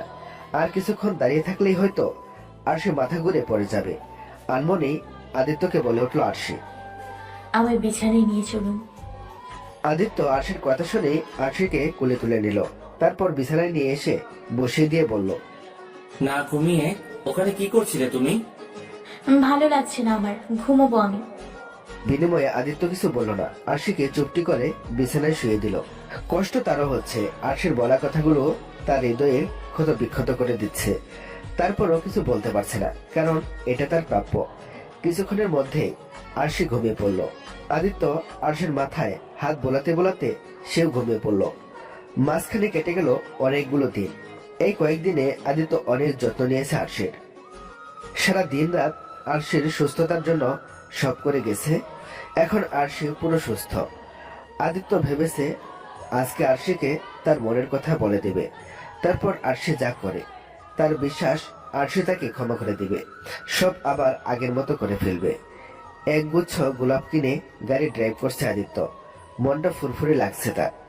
অনেক দিনের ইচ্ছে আজ পূরণ করে ফেলবে সে। বিছানায় বসে আছে আরশি, হাতে ফোন। উদ্দেশ্য হলো বাড়িতে একটা ফোন করবে। কতদিন হয়ে গেছে বাড়ির কারোর সাথে না কথা হয়েছে না দেখা হয়েছে। খুশি মনে ফোনটা তুলে বাড়িতে একটা ফোন করলো আরশি। প্রথম কলে কেউ ফোন তুললো না, আবারও ফোন করলো। ওপাশ থেকে এসে ছোট ভাই রোহান ফোন ধরে বলল, হ্যালো, ভাই আমি আরশি, কেমন আছিস তুই? তুমি ফোন দিয়েছো কেন আপু? রোহানের কথায় বুকের ভেতরটা দপ করে উঠল আরশের। আরশি শান্ত মনে বলে উঠল, ভাই এভাবে কেন কথা বলছিস? আম্মুর কাছে ফোনটা দে। তোমার জন্য আব্বু আম্মুকে অনেক মেরেছে, তুমি এমন কেন করলে? রোহানের কথা শুনে কষ্ট হচ্ছে আরশের। আরশি কাঁদতে কাঁদতে বলে উঠল। বিশ্বাস কর ভাই, আমি কিছু করিনি। এমন সময় রোহানের কাছ থেকে ফোন নিয়ে আব্বু ধমকেশ্বরে বলে উঠল, কোন সাহসে তুমি আমাকে ফোন দিয়েছো? তোমাকে বলে দিয়েছি না আমাদের কাছে তুমি মৃত? বাবা, আর কিছু বলা বা শোনার আগে আব্বু ফোনটা কেটে দিল। উপাস থেকে আরশি বেশ কয়েকবার হেলো হেলো করলেও কেউ শুনল না তার আর্তনাদ। আরশি কাঁদতে কাঁদতে বলে উঠল, কি করে বোঝাই তোমাদের, আমি কিছু করিনি। চেঁচিয়ে কাঁদতে লাগলো আরশি। বিছানার চাদর ওলট পালট করে ফেললো সে। যন্ত্রণায় বুক ফেটে যাচ্ছে তার। ছোট ভাইটাও তার সাথে খারাপ ব্যবহার করছে, যেটা মোটেও মেনে নিতে পারছে না আরশি। এদিকে কিছুক্ষণ পর আদিত্য রুমে ঢুকে রুমের অবস্থা দেখে চমকে উঠল। আরশির সামনে গিয়ে বলল, এসব কি করেছো তুমি? কি হয়েছে? আদিত্যের কথা শুনে রেগে যায় আরশি। আদিত্যের কলার চেপে ধরে চেঁচিয়ে বলে উঠল সে, এমন কেন করছেন আপনি? আপনার জন্য আজ আমার এই অবস্থা। কে বলেছিল এইভাবে বিয়ে করতে? শুধুমাত্র আপনার জন্য আজ আমার পুরো পরিবার ঘৃণা করছে আমায়। কেউ আমার সাথে কথা পর্যন্ত বলতে চাচ্ছে না। কি বলছিল আমার? আপনি চেয়েছিলেন আমি আপনার লাইফ থেকে সরে যাই, সরে এসেছি। তাহলে কেন এমন করলেন? বলতে বলতে ঢুকরে কেঁদে উঠল আরশি। আদিত্য হুট করে বলে উঠল, ভালোবাসি তোমায় আমি। আদিত্যের কথা শুনে হাসলো আরশি। তারপর বলে উঠল, ভালোবাসেন? হাসালেন মিস্টার আদ্রিয়ান আহমেদ আদিত্য। আপনার মুখে ভালোবাসার কথা মানে না, যে আমার মৃত্যুর কথা শুনে ভয় পায় না, সে আর যাই হোক আমায় ভালোবাসতে পারে না। কেন বুঝতে পারছো না? আমি সত্যি কথা বলছি। আপনাকে আমার কিছু বোঝাতে হবে না, বেরিয়ে যান রুম থেকে। আমার আপনাকে সহ্য হচ্ছে না, বেরিয়ে যান বলছি। আমার কথাটা তো শোনো। আমি আপনার কোনো কথা শুনতে চাই না, বেরিয়ে যান। আদিত্য আর কিছু বলতে পারলো না, রুম থেকে বেরিয়ে যায়। আর আরশি চেঁচিয়ে কেঁদে উঠল। ভুল করেছে সে, আদিত্যের মতো একটা মানুষকে ভালোবেসে। আরশির বলা কথাগুলো এসে ছুরির মতো আঘাত করছে আদিত্যের বুকে। না সে কিছু বলতে পারছে, না সহ্য করতে পারছে। আদিত্য একটা রুমে ঢুকে সজোরে গোলাপ ফুল ছিটকে ফেলে দিল। অনেকগুলো ড্রিঙ্কের বোতল নিয়ে বসে পড়লো নিচে। তারপর একটা ছবির দিকে তাকিয়ে বলে উঠল, কেন সবসময় আমার সাথে এমনটা হয় মা? যখনই ভাবি নিজেকে গুছিয়ে নিব, তখনই কেন সবকিছু এলোমেলো হয়ে যায়? কেন? কথাগুলো বলতে বলতে ড্রিঙ্ক করছে আদিত্য। তার যে খুব কষ্ট হচ্ছে, বুকের ভিতর ছারখার হয়ে যাচ্ছে। অন্ধকার রুমে লাগাতার ড্রিঙ্ক করে যাচ্ছে আদিত্য। চোখ পুরো লাল বর্ণ ধারণ করেছে তার। নেশা হয়ে গেছে প্রচুর। তারপরও আদিত্য ড্রিঙ্ক করা থামাচ্ছে না, কারণ তার খুব কষ্ট হচ্ছে। কষ্ট কমাতে পারছে না। একের পর এক মদের বোতল খালি করছে সে। এক পর্যায়ে নিচে শুয়ে পড়ে আদিত্য। বিছানায় অগোছালো অবস্থায় শুয়ে আছি আমি, কোনোভাবেই ঘুম আসছে না। কষ্ট হচ্ছে খুব। একদিকে আদিত্য, অন্যদিকে পরিবার, দুদিকেই কষ্ট দিচ্ছে আমায়। আচ্ছা, আদিত্য তো বলেছে আমায় ভালোবাসে, তাহলে আমি কেন এখন মেনে নিতে পারছি না তাকে? উফ, ভালো লাগছে না কিছু। পুরো পরিবার কষ্ট পাচ্ছে শুধুমাত্র আদিত্যর জন্য। এটাই হয়তো ওকে মেনে নেওয়ার প্রথম কারণ আমার। হুট করেই বিছানা থেকে উঠে দাঁড়ালাম আমি। ঘড়ির দিকে তাকাতেই দেখলাম 2:02। রাত তো অনেক হয়েছে, তাহলে ঘুম আসছে না কেন আমার? হঠাৎই কি মনে করে বিছানা থেকে উঠে দরজার কাছে চলে গেলাম আমি। আস্তে আস্তে দরজা খুলে ফেললাম আমি। দরজা খোলা ছিল নাকি? হুট করেই রুম থেকে বাইরে বেরিয়ে আসলাম আমি। পুরো বাড়ি অন্ধকারে ডুবে আছে, কিন্তু হালকা মৃদু আলোতে সবই দেখা যাচ্ছে। চারপাশে ঘুরে ঘুরে তাকালাম, কিছু একটা খটকা লাগছে। বাড়িতে কেউ নেই নাকি? হুট করেই আদিত্যের কথা মাথায় আসলো আমার। ধীরে ধীরে সিঁড়ি বেয়ে নিচে নামলাম আমি। আচমকা একটা রুম থেকে কিছু একটা পড়ার শব্দ পেতেই পুরো কেঁপে উঠলাম আমি। মনে হলো কাঁচ ভাঙলো। কাঁপা কাঁপা শরীর আর এক রাশ ভয় নিয়ে একটা রুমের দিকে পা বাড়ালাম আমি। কেন জানি না কি হলো, এখন না দেখতে পারলে শান্তি পাবো না আমি। হাতের মোবাইলের লাইট অন করে সেদিকে পা বাড়ালাম আমি। এতক্ষণ মনেই ছিল না আমার হাতে ফোন আছে। স্তব্ধ হয়ে দাঁড়িয়ে পড়লাম রুমটার দরজার সামনে। কারণ সামনে আদিত্যের হাত বেয়ে টকটক করে রক্ত পড়ছে। আদিত্যের এমন কাজ দেখে বুকের ভেতর দপ করে উঠল। কোনো কিছু না ভেবেই দৌড়ে চলে গেলাম আদিত্যের সামনে। তারপর আদিত্যকে ধরে বলে উঠলাম, আদিত্য, এগুলো কি করেছেন আপনি? বিনিময়ে আদিত্য কিছু বলল না। আদিত্য হয়তো শুনতেই পায়নি আরশির কথা। আদিত্যের জবাব না পেয়ে আবারও ডাকলো আরশি। এবারও উত্তর দিল না আদিত্য। মনে মনে প্রচন্ড রাগ হচ্ছে আরশির। হুট করেই আদিত্যের শার্টের কলার চেপে ধরে বলে উঠল আরশি, আদিত্য, এগুলো কি করেছেন আপনি? হাত বেয়ে রক্ত পড়ছে তো। মিনমিন চোখে তাকালো আদিত্য আরশির দিকে, কিন্তু কিছু বলল না আদিত্য, শুধু তাকিয়েই রইল। কি হলো, কথা বলছেন না কেন? এসব কি করেছেন আপনি? হুট করে আদিত্য আরশির হাত ধরে টান দিল। আচমকা এমনটা হওয়াতে আরশি ঘাবড়ে গিয়ে পড়লো আদিত্যের বুকে। নিঃশ্বাস বন্ধ হয়ে আসছে আরশির। এসব কি করছেন? কি, ছাড়ুন আমায়। তুমি খুব খারাপ। আদিত্যের মুখে এমন কথা শুনে লাফালাফি বন্ধ করে দিল আরশি। হুট করেই বলে উঠল, কি বললেন? তুমি খুব খারাপ জানো, শুধু কষ্ট দাও আমায়। আর আপনি যে আমায় কষ্ট দিয়েছেন, এখনো কষ্ট দিয়েই যাচ্ছেন তার বেলা। মানুষ মাত্রই তো ভুল হয়।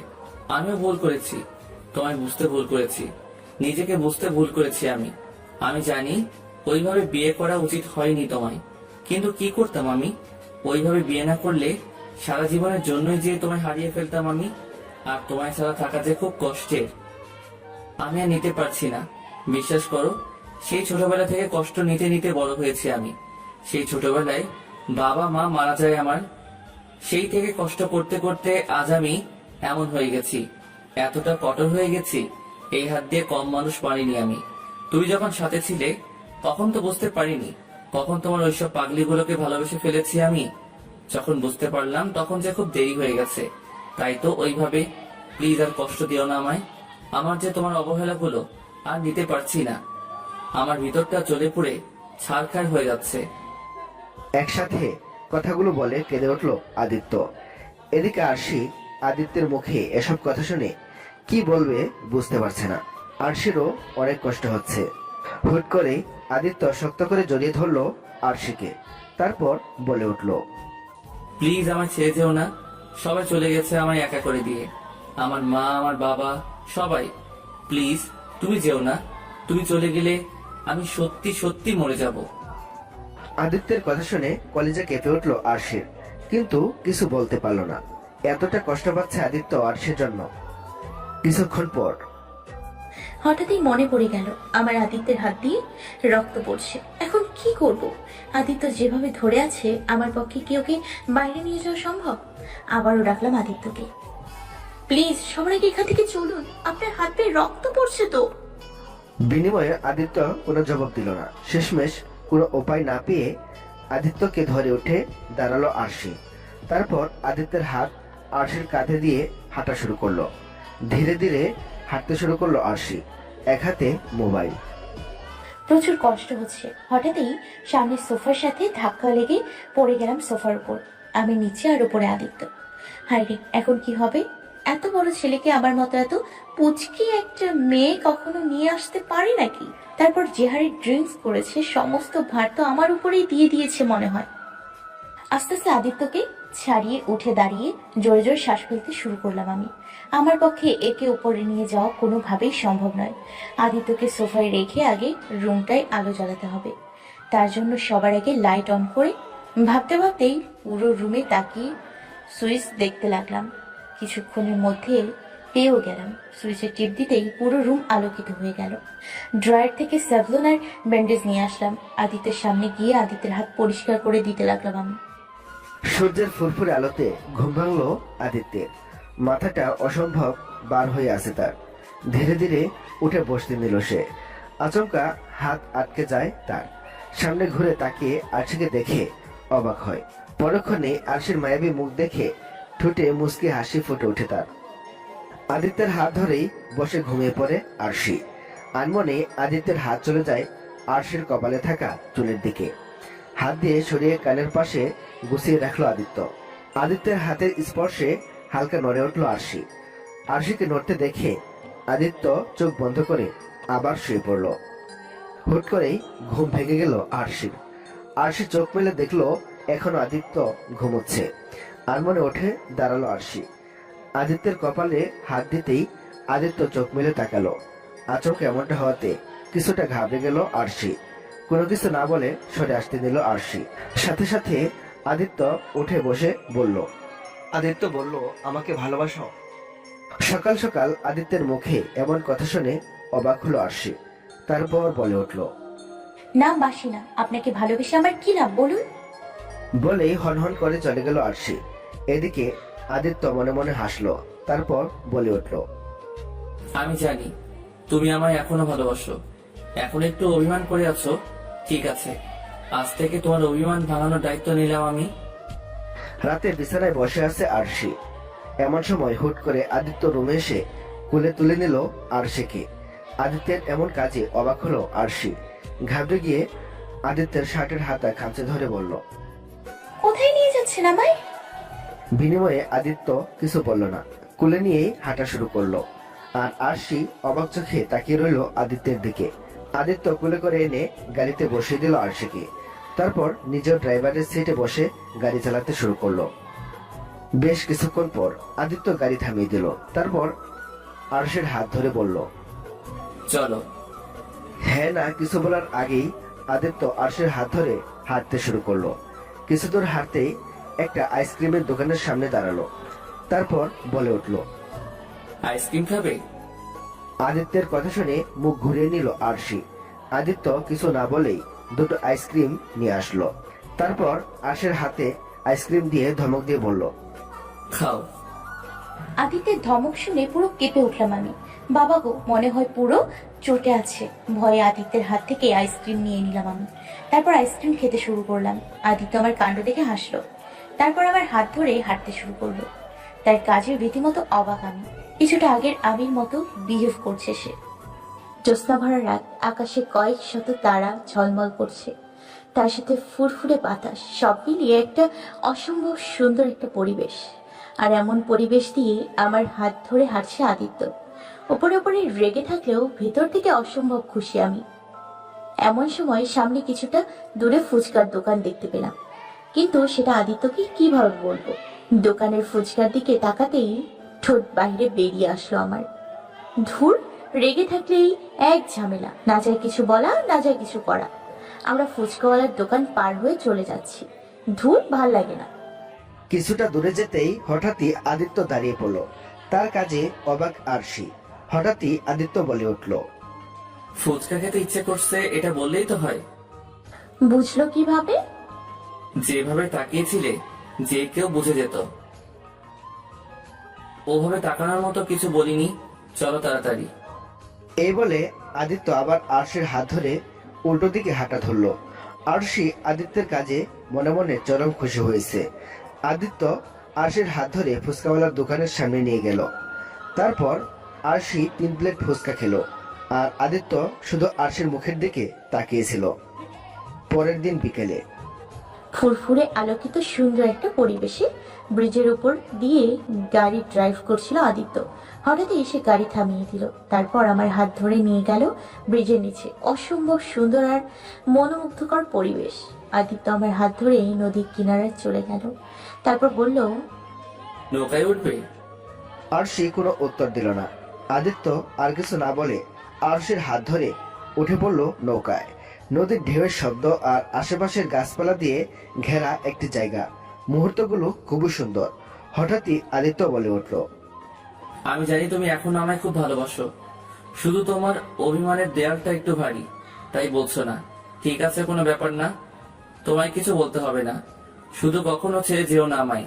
আমি যে তোমায় অসম্ভব ভালোবাসি। যেদিন তোমার অভিমানের দেয়াল হালকা হবে, সেদিন বেশি কিছু নয়, শুধু সুন্দর করে সেজে গুজে মুখ ফুটে বলো আমায় অভিমানে আছো তুমি। কথা দিচ্ছি আর কখনো কষ্ট দিব না তোমায়। এতটুকু বলে নৌকার উল্টো দিকে চলে গেল আদিত্য। আর আরশি চুপটি করে আদিত্যের কথাগুলো শুনল। আদিত্য চলে যেতেই আনমনে হাসলো আরশি। অভিমান তো কবেই ভেঙে গেছে প্রিয়। মাঝখানে কেটে গেল পরপর অনেকগুলো দিন। সারাদিন ঘোরাঘুরি আর মজার মুহূর্তেই কেটেছে দিনগুলো।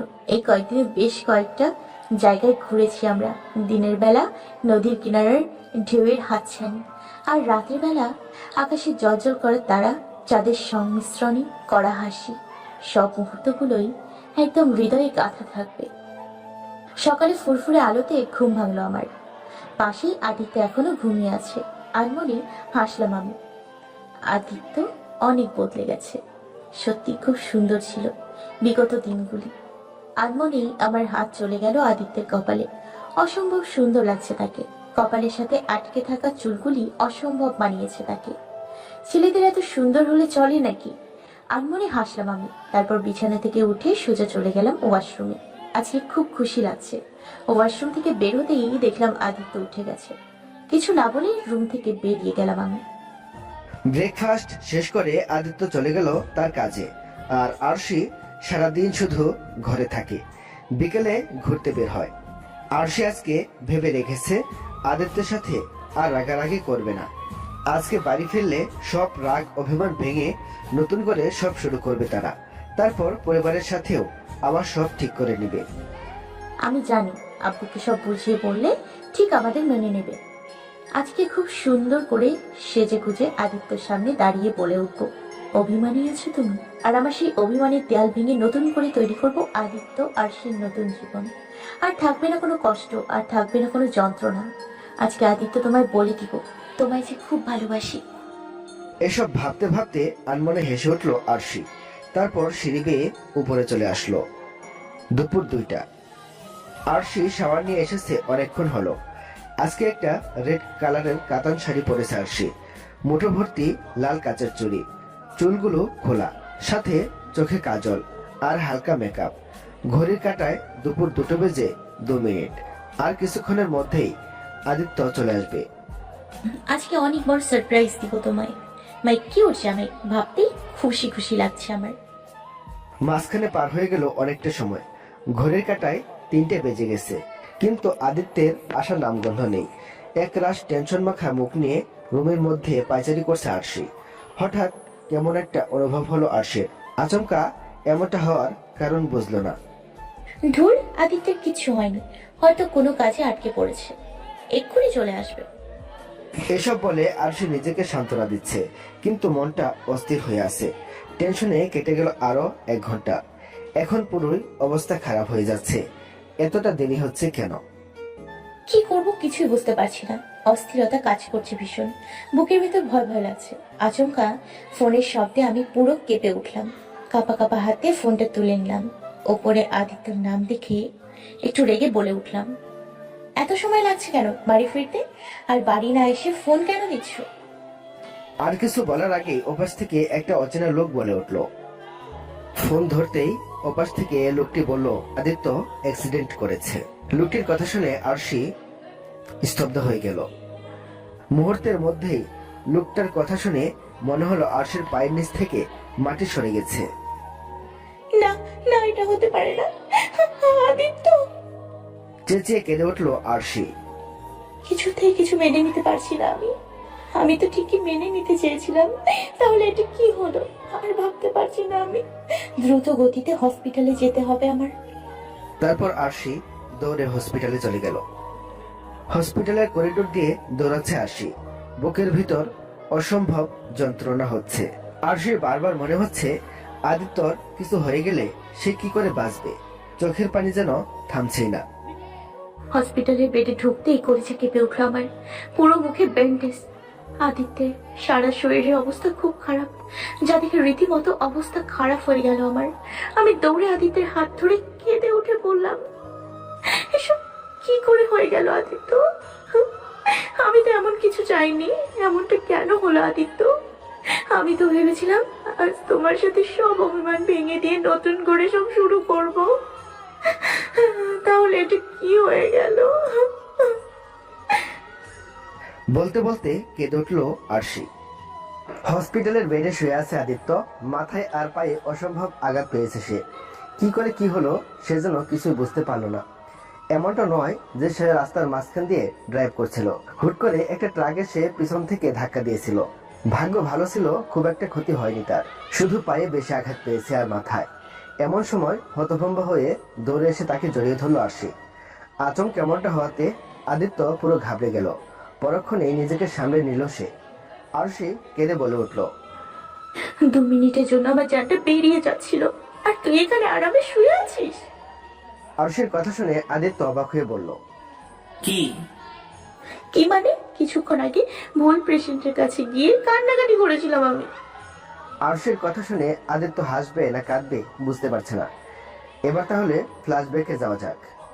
কিছুক্ষণ আগে আদিত্যের গাড়ির সামনে থেকে রিক্সা করে যাচ্ছিল একটা লোক। আদিত্যের গাড়ির সাথে ধাক্কা লাগায় গুরুতর আঘাত পেয়েছে সে। এতটাই আঘাত পেয়েছে যে তার পুরো শরীর ব্যান্ডেজ করে রাখা হয়েছে। আর আরশি যখন কান্না করছিল তখন সেই লোকটার বউ এসে আরশিকে বলে, আর আরশি পুরো ভেবাচাকা খেয়ে যায়। বর্তমানে শালা তুই একটা শয়তান, বদমাশ, খুব খারাপ তুই। এই বলে আদিত্যের বুকে কিল ঘুষে মারতে থাকে আরশি। আদিত্য আরশির কাজে অবাক হয়ে বলল, এমন করছো কেন? আমার কি দোষ? তুমি ভুল জায়গায় চলে গেছো, তাতে আমি কি করতে পারি? তুই কি করতে পারিস মানে? তোর জন্য।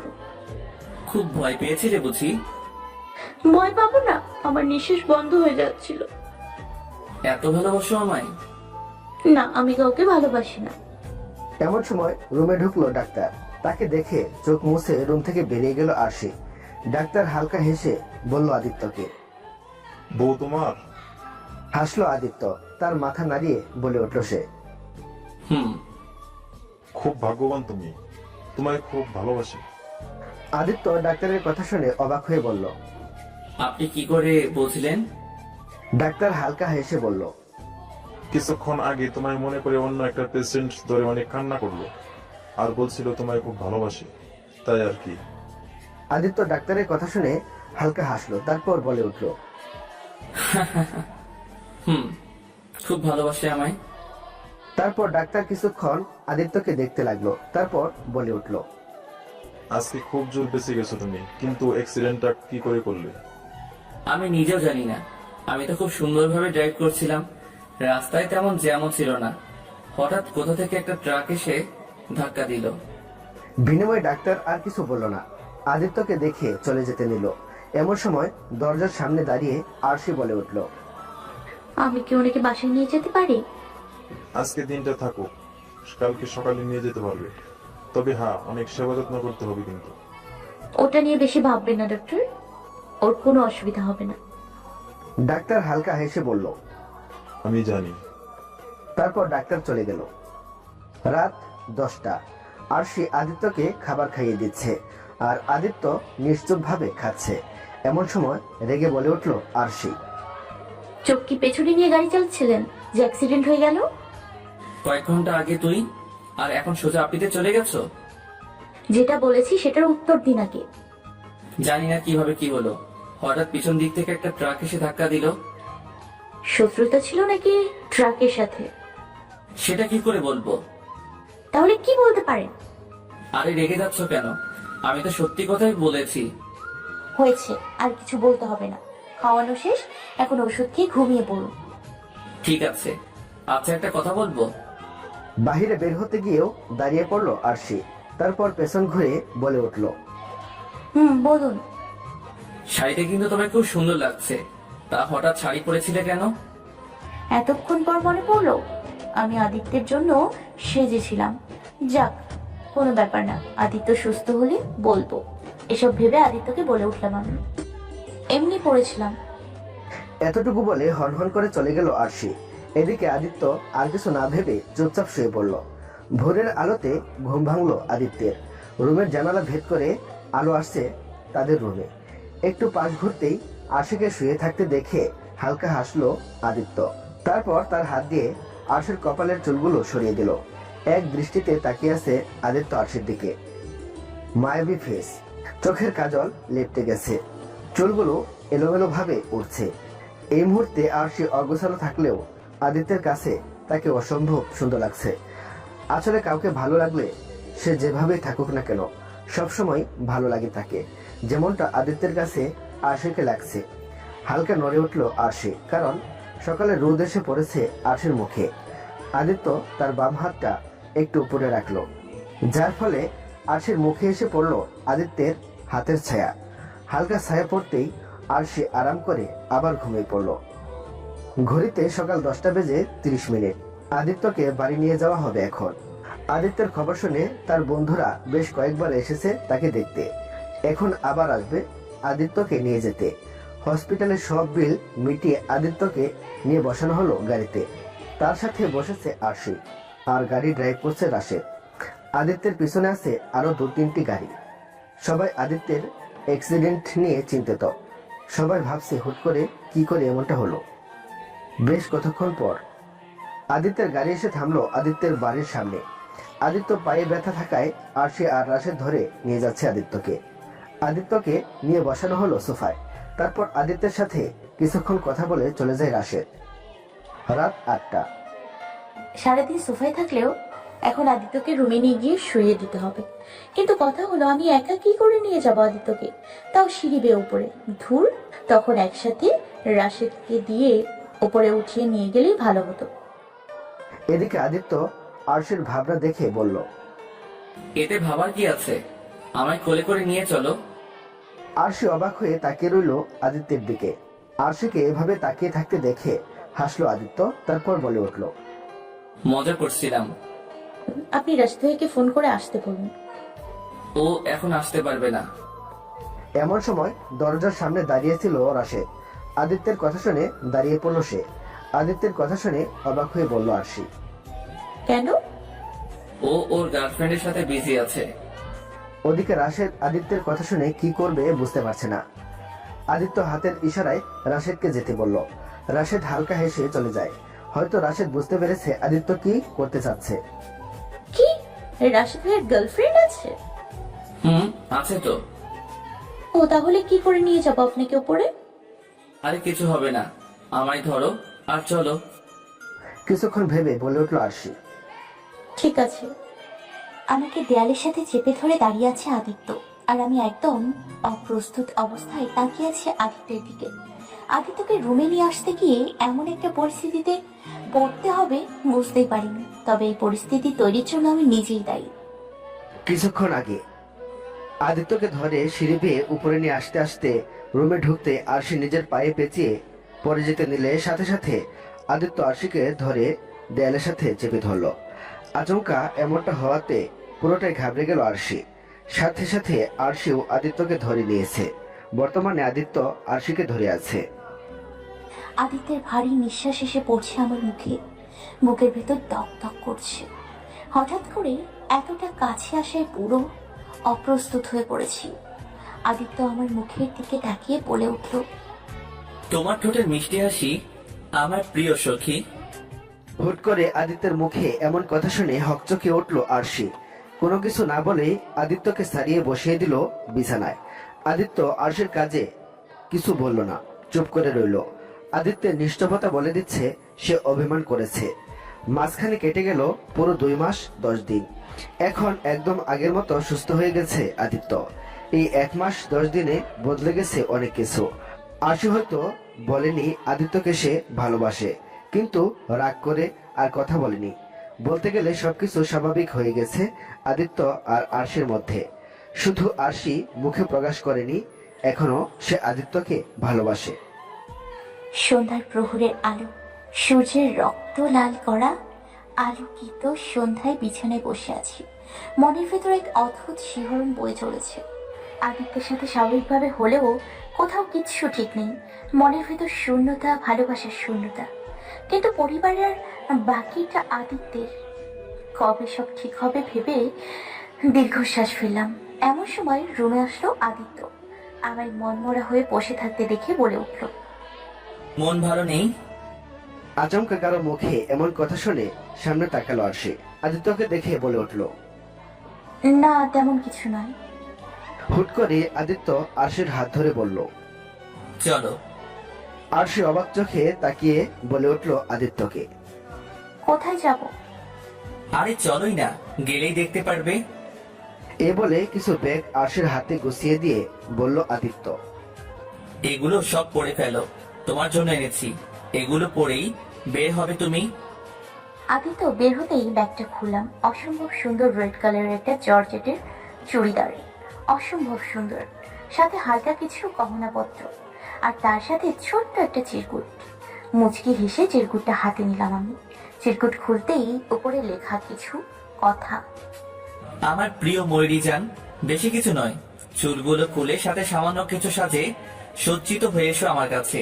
আজকে যে মনের গহীন দিয়ে তোমায় বলবো অনেক কিছু। বেশি অপেক্ষা করিও না, খুন হয়ে যাবো যে তবে। তোমার মায়াবী মুখ আর মায়াবী কিছু সাজে সজ্জিত হওয়া মুখখানা খুব যে দেখতে ইচ্ছে করছে। বেশি অপেক্ষা করিও না প্লিজ, আমি তো পাগল হয়ে যাব। তবে ময়ূরী যান। আদিত্যের দেওয়া চিরকুট দেখে আনমনে হাসলো আরশি। তারপর তাড়াতাড়ি তৈরি হতে লাগলো আদিত্যের দেওয়া উপহার নিয়ে। সিঁড়ি বেয়ে নিচে নামলাম আদিত্যের দেয়া সব উপহার পরে। আদিত্য সামনেই সোফায় চুপ করে বসে আছে। পরনে তার ব্ল্যাক শার্ট আর ব্ল্যাক জিন্স। শার্টের হাতা কোণে পর্যন্ত সুন্দর করে বোল্ট করা, চুলগুলো সুন্দর করে সাজানো, হাতে ব্র্যান্ডেড কালো ঘড়ি। সব মিলিয়ে অসম্ভব সুন্দর লাগছে তাকে। আমি আনমনে হেসে চলে গেলাম তার সামনে। সাথে হালকা কাশি দিতেই আদিত্য আমার দিকে তাকালো। আদিত্য আমায় দেখে চট জলদি বলে উঠল, চলে এসেছো, চলো তাড়াতাড়ি। আরশি কিছু বলার আগেই আদিত্য আরশির হাত ধরে হাঁটা শুরু করে দিল। আরশি অবাক চোখে শুধু তাকিয়ে রইল আদিত্যের দিকে। আদিত্য আমায় নিয়ে এসে গাড়িতে বসিয়ে দিল। তারপর আদিত্য ড্রাইভিং সিটে বসে গাড়ি চালাতে শুরু করলো। আমাদের গাড়ি থামলো একটা 20 তলা উঁচু বিল্ডিং এর নিচে। আদিত্য গাড়ি থেকে বলে উঠলো আমায়, নামো। আমিও কিছু না ভেবে নেমে পড়লাম। আদিত্য আমার হাত ধরে হাঁটা শুরু করলো। আলোকিত ছাদের উপর দাঁড়িয়ে আছি আমি আর আদিত্য। অসম্ভব সুন্দরভাবে সাজানো চারদিকে লাইটিং করা, আশেপাশে লাল রঙের লাভের বেলুন দিয়ে সাজানো। নিচেও চারদিকে ছড়িয়ে ছিটিয়ে পড়ে আছে লাভ বেলুন। ছাদের রেলিং ঘুরিয়ে রয়েছে মোমবাতি। ওপরে উঠছে আকাশ ভরা ফানুস। এক কথায় বলতে গেলে অসম্ভব সুন্দর করে সাজানো হয়েছে চারটি। আমি পুরো অবাক হয়ে তাকিয়ে আছি চারদিকে সৌন্দর্য দেখে। আচমকা আদিত্য একটা বেলুন হাতে তুলে দিল। আমি অবাক হয়ে তাকালাম বেলুনটির দিকে, কারণ বেলুনের উপরে লেখা সরি। রাতের আকাশে জ্যোৎস্না ভরা আলো, চারিদিকে শীতল মেশানো মিষ্টি বাতাস বইছে। শরীরের পুরো শিরা থেকে উপশিরাগুলো প্রসারিত হয়ে যাচ্ছে। 20 তলা বিল্ডিং এর উপর বসে আদিত্য বলে উঠল, ময়ূরী যান, তোমায় আমি নিজের থেকেও বেশি ভালোবাসি। আমি জানি তুমিও আমায় ভালোবাসো, হয়তো আমার থেকেও বেশি। জানি তোমার অভিমানের দেয়ালটা একটু ভারী, কিন্তু অনেক তো হলো। আর কত ময়ূরী যান, তোমার অবহেলাগুলো যে আমায় তিলে তিলে শেষ করে দিচ্ছে। প্লিজ আর কষ্ট দিও না আমায়, আর তুমিও কষ্ট পেও না। আমি তোমায় কথা দিচ্ছি, সবকিছু আবারও আগের মতো করে দিব। তোমার ফ্যামিলির সবাইকে তোমার সামনে নিয়ে আসবো আমি। কিন্তু প্লিজ আর অভিমান করে থেকো না আমার উপর। তোমার অভিমানের দেয়াল ভেঙে ভালোবাসো আমায় আবার আগের মতো করে ময়ূরী যান। এতটুকু বলে থেমে যায় আদিত্য। তারপর আবার বলে উঠল, তোমার অভিমানের দেয়াল ভাঙবে কি আজকে, যেখানে সাক্ষী থাকবে ওই আকাশের চারটা ভরা আকাশ জুড়ে তারাগুলো, এই আলোকিত ক্যান্ডেলগুলো। তোমার অভিমান ভেঙে গেলে আবার নতুন করে সবকিছু শুরু করব আমরা। সেখানে থাকবে শুধু আদিত্য আর আরশির ভালোবাসার কাহিনী। বলে আদিত্য আরশির দিকে একটা ডায়মন্ডের আংটি এগিয়ে দিল। আমি নিশ্চুপ হয়ে দাঁড়িয়ে আছি। এমনটা নয় যে আদিত্যের উপর আমার কোনো অভিমান আছে। আমার অভিমানের দেয়াল তো সেই কবেই ভেঙে গেছে। এসব ভেবে মুচকি হেসে হাত এগিয়ে দিলাম আদিত্যের দিকে। আদিত্য আমার কাছে চরম খুশি। সেও মুচকি হেসে আংটি পরিয়ে দিল আমার হাতে। আদিত্য উঠে দাঁড়াতেই ঝাপটে জড়িয়ে ধরলাম আদিত্যকে। কতদিনের পূর্ণ বাসনা পূরণ হলো আজ। আমি খুশি হয়ে আদিত্যকে বলে উঠলাম, আমার অভিমানের দেয়াল অনেক আগেই ভেঙে গেছে। আমার কিউট জামাই, হয়তো এই দিনের অপেক্ষায় ছিলাম, তাই এতদিন বলতে পারিনি। আজই বলছি তোমায় প্রিয়, আমার অভিমানেই আছো তুমি। আর তোমায় আমি নিজের থেকেও বেশি ভালোবাসি। আগেও বেসেছি, এখনো ভালোবাসি, আর সারা জীবনেই ভালোবেসে যাব। আদিত্য আরশির কথা শুনে মনে মনে খুব খুশি হলো। তারপর দুজন দুজনকে খুব শক্ত করে জড়িয়ে ধরলো। আর আজ থেকেই পূর্ণতা পাবে আদিত্য আর আরশির ভালোবাসা। আর তাদের এই পূর্ণতা পাওয়ার ভালোবাসার সাক্ষী হিসেবে রইল এই 20 তলা উঁচু বিল্ডিং আর আকাশ ভরা তারা, চাঁদ আর আদিত্যের সাজানো ক্যান্ডেলগুলো। পরের দিন রান্নাঘরে দাঁড়িয়ে আছি।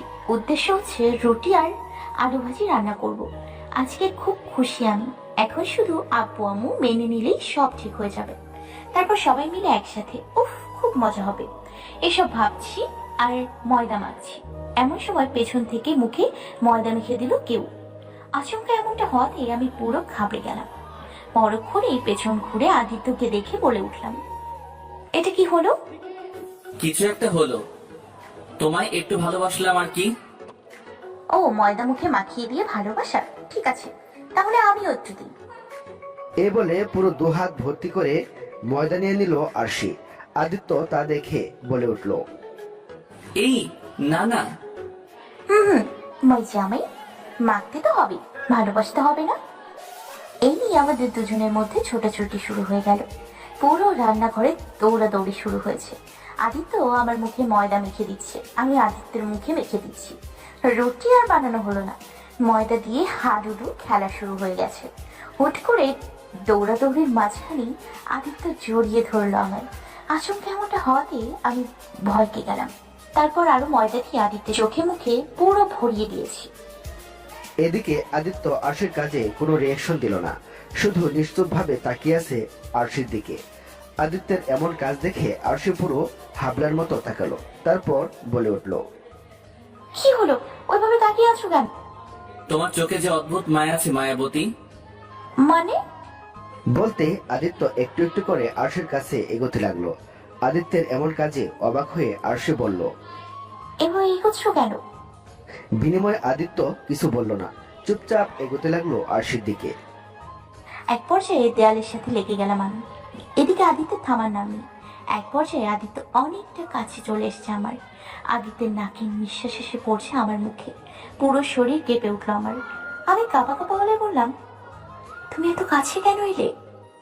আদিত্য আরশির কথা শুনে আরশির ঠোঁটে হাত দিয়ে বলল, আমি অবাক হয়ে তাকালাম আদিত্যর দিকে। হুট করে আদিত্য ঝুঁকে পড়লো, সাথে সাথে ভয় ঘাবড়ে গিয়ে চোখ বন্ধ করে নিলাম আমি। এদিকে আদিত্য আরশির কাজে মুচকি হাসলো, তারপর দুহাত মুঠোভর্তি করে আরশির পুরো মুখে আর চুলে ময়দা মেখে দিল। তারপর হেসে দিল আদিত্য। এদিকে আদিত্যের এমন কাজে আমি পুরো বোকা বনে গেলাম। পরক্ষণেই রেগে বলে উঠলাম, এটা কি করলে? ঠিক আছে, ওয়েট। এই বলে পুরো এক বাটি ময়দা আদিত্যের শরীরে মেখে দিলাম। আবারও শুরু হলো ময়দা মাখানোর হাডুডু খেলা। রাত 10টা। বেলকুনিতে দাঁড়িয়ে আছি আমি। এমন সময় পেছন থেকে জড়িয়ে ধরলো আদিত্য। কি ভাবছো এত? আচমকা আদিত্য জড়িয়ে ধরে কথাটা বলে উঠল আরশিকে। আদিত্যের প্রশ্নের উত্তরে আরশি বলে উঠল, তেমন কিছু নয়। আচ্ছা, তুমি আকাশের দিকে তাকিয়ে কি দেখো বলো তো? তেমন কিছু নয়। কিছু তো একটা আছেই ওই আকাশে, যেটা তুমি খুব গভীর দৃষ্টিতে তাকিয়ে দেখো, বলো আমায়।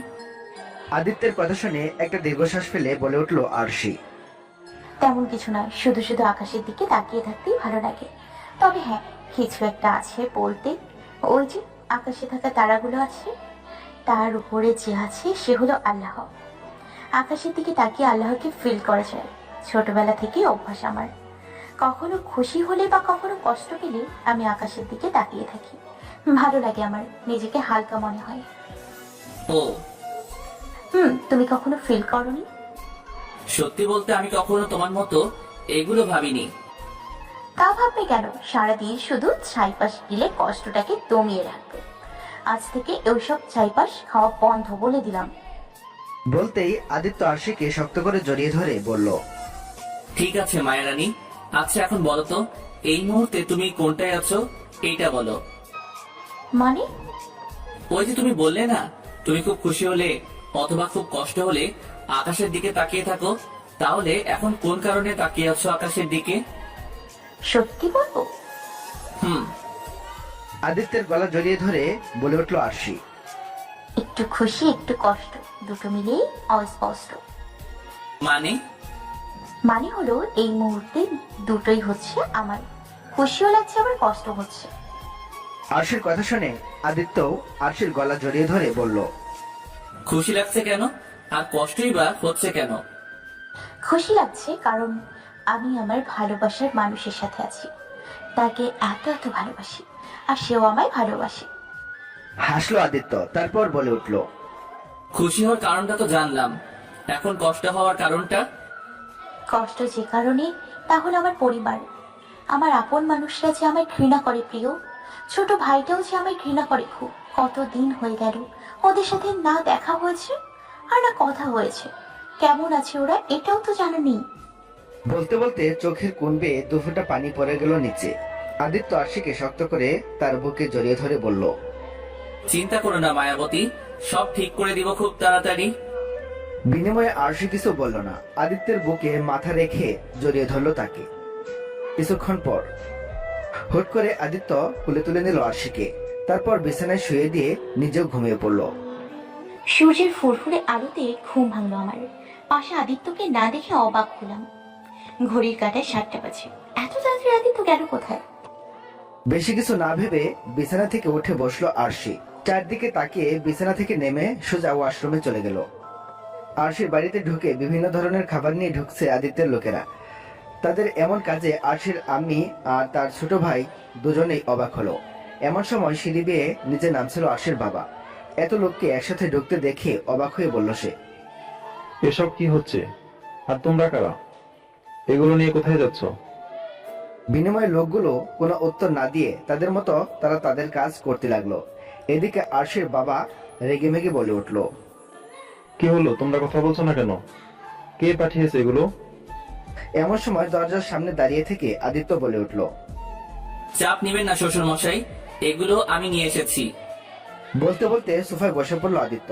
আদিত্যকে দেখে বাবা রেগে গিয়ে বলল, তুমি? হ্যাঁ আমি। কি ভেবেছিলেন আপনার জামাই কখনো আসবেন আপনাদের বাড়িতে? 10টা না 5টা না, একটা মাত্র জামাই আপনার। এত তাড়াতাড়ি ভুলে গেলে চলবে নাকি শ্বশুর মশাই? তোমার ফালতু কথা বাদ দিয়ে আগে বলো এখানে কেন এসেছো? আর একা এসেছো নাকি? কেন, মেয়েকে আনলে খুশি হতেন বুঝি?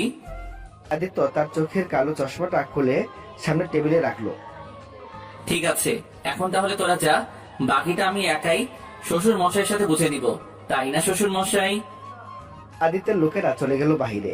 আদিত্যের লোকেরা চলে যেতেই আদিত্য আরশির বাবাকে বলে উঠল, কি হলো শ্বশুর মশাই, দাঁড়িয়ে আছেন কেন? বসুন না। আদিত্যের কথা শুনে আরশির বাবা বসলো না। যা দেখে আদিত্য বলে উঠল, আহা শ্বশুর মশাই, দাঁড়িয়ে থাকবেন তাহলে, বসবেন না? আদিত্যের কথায় কোনো হেলদোল হলো না আরশির বাবার। যা দেখে আদিত্য রেগে মেগে চেঁচিয়ে বলে উঠল, আপনি কি আমার বাংলা কথা বুঝতে পারছেন না? বলে সজোরে হাতের পিস্তল দিয়ে টেবিলের উপর একটা বাড়ি মারলো। সাথে সাথে বাড়ির সবাই পুরো কেঁপে উঠল। আদিত্য আবারও বলে উঠল, বসুন। সাথে সাথে আরশির বাবা বসে পড়লো সোফায়।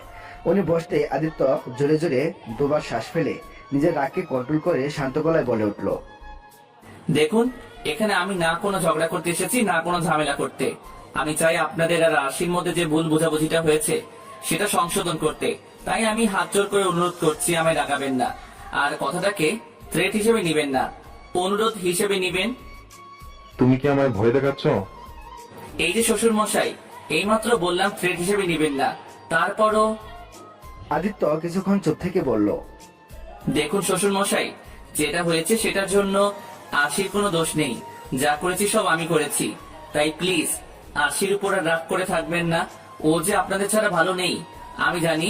আপনারাও আশিকে ছাড়া ভালো নেই। তাই আমি আপনাদের কাছে হাত জোর করে বলছি, প্লিজ আর রাগ করে থাকবেন না। আপনার সব রাগ তো আমার উপর। প্লিজ তার শাস্তি আশিকে দিবেন না। এই কয়েকদিনে এমন দিন নেই যেদিন আশি আপনাদের কথা ভেবে কাঁদেনি। প্লিজ ওকে কাঁদাবেন না। প্লিজ সব ভুলে গিয়ে আবার আগের মতো করে আশিকে আপন করে নিন, প্লিজ শ্বশুর মশাই। আরশির বাবা আদিত্যের কথাগুলো চুপচাপ শুনে কিছুক্ষণ পর বলে উঠল, তুমি কি চাচ্ছ আমি তোমাকে জামাই হিসেবে মেনে নেই?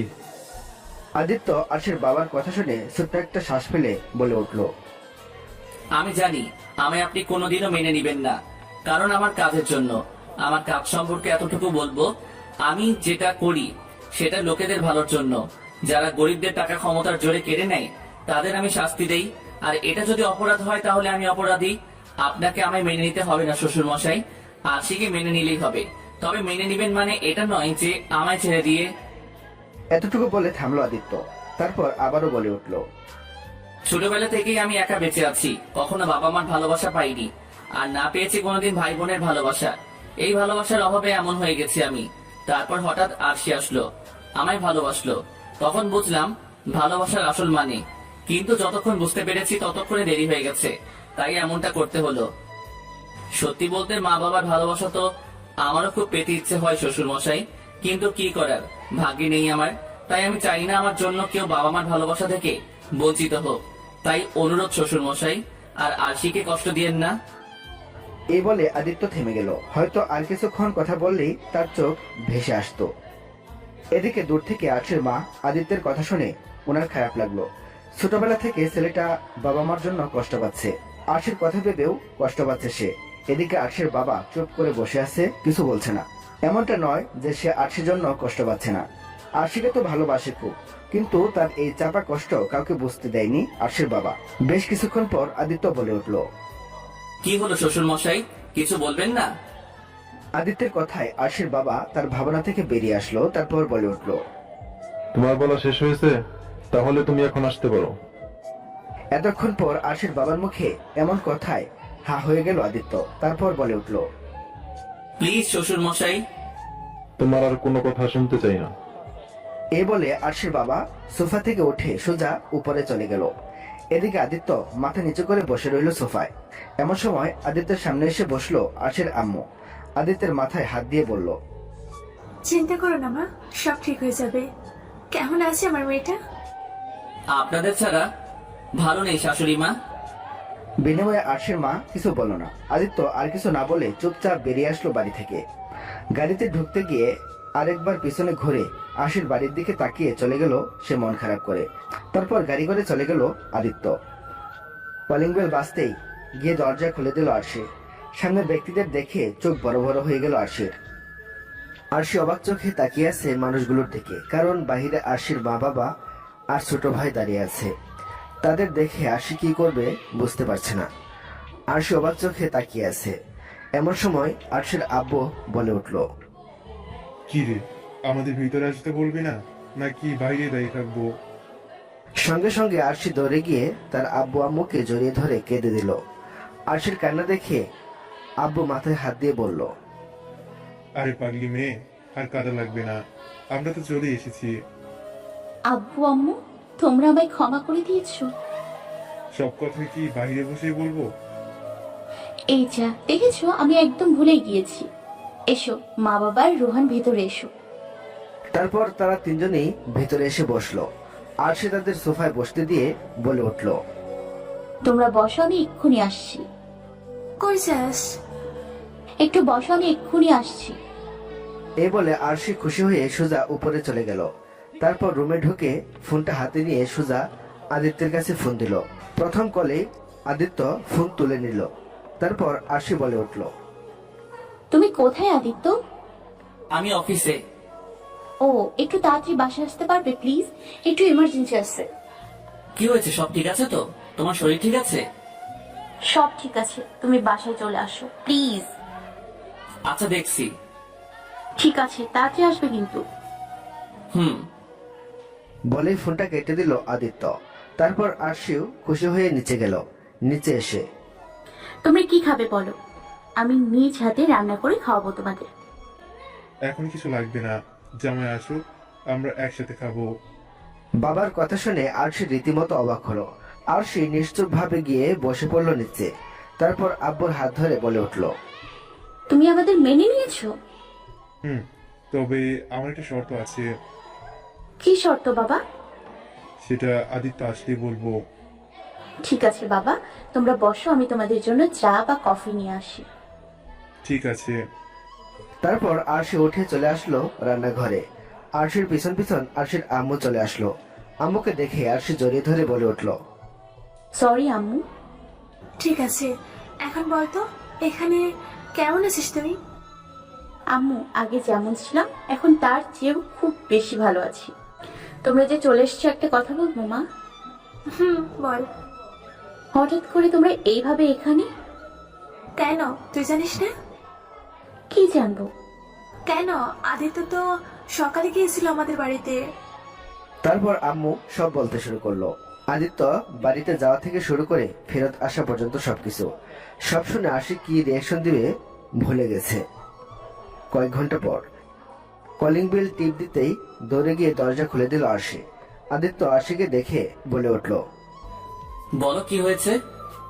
আগে ভেতরে চলো তো।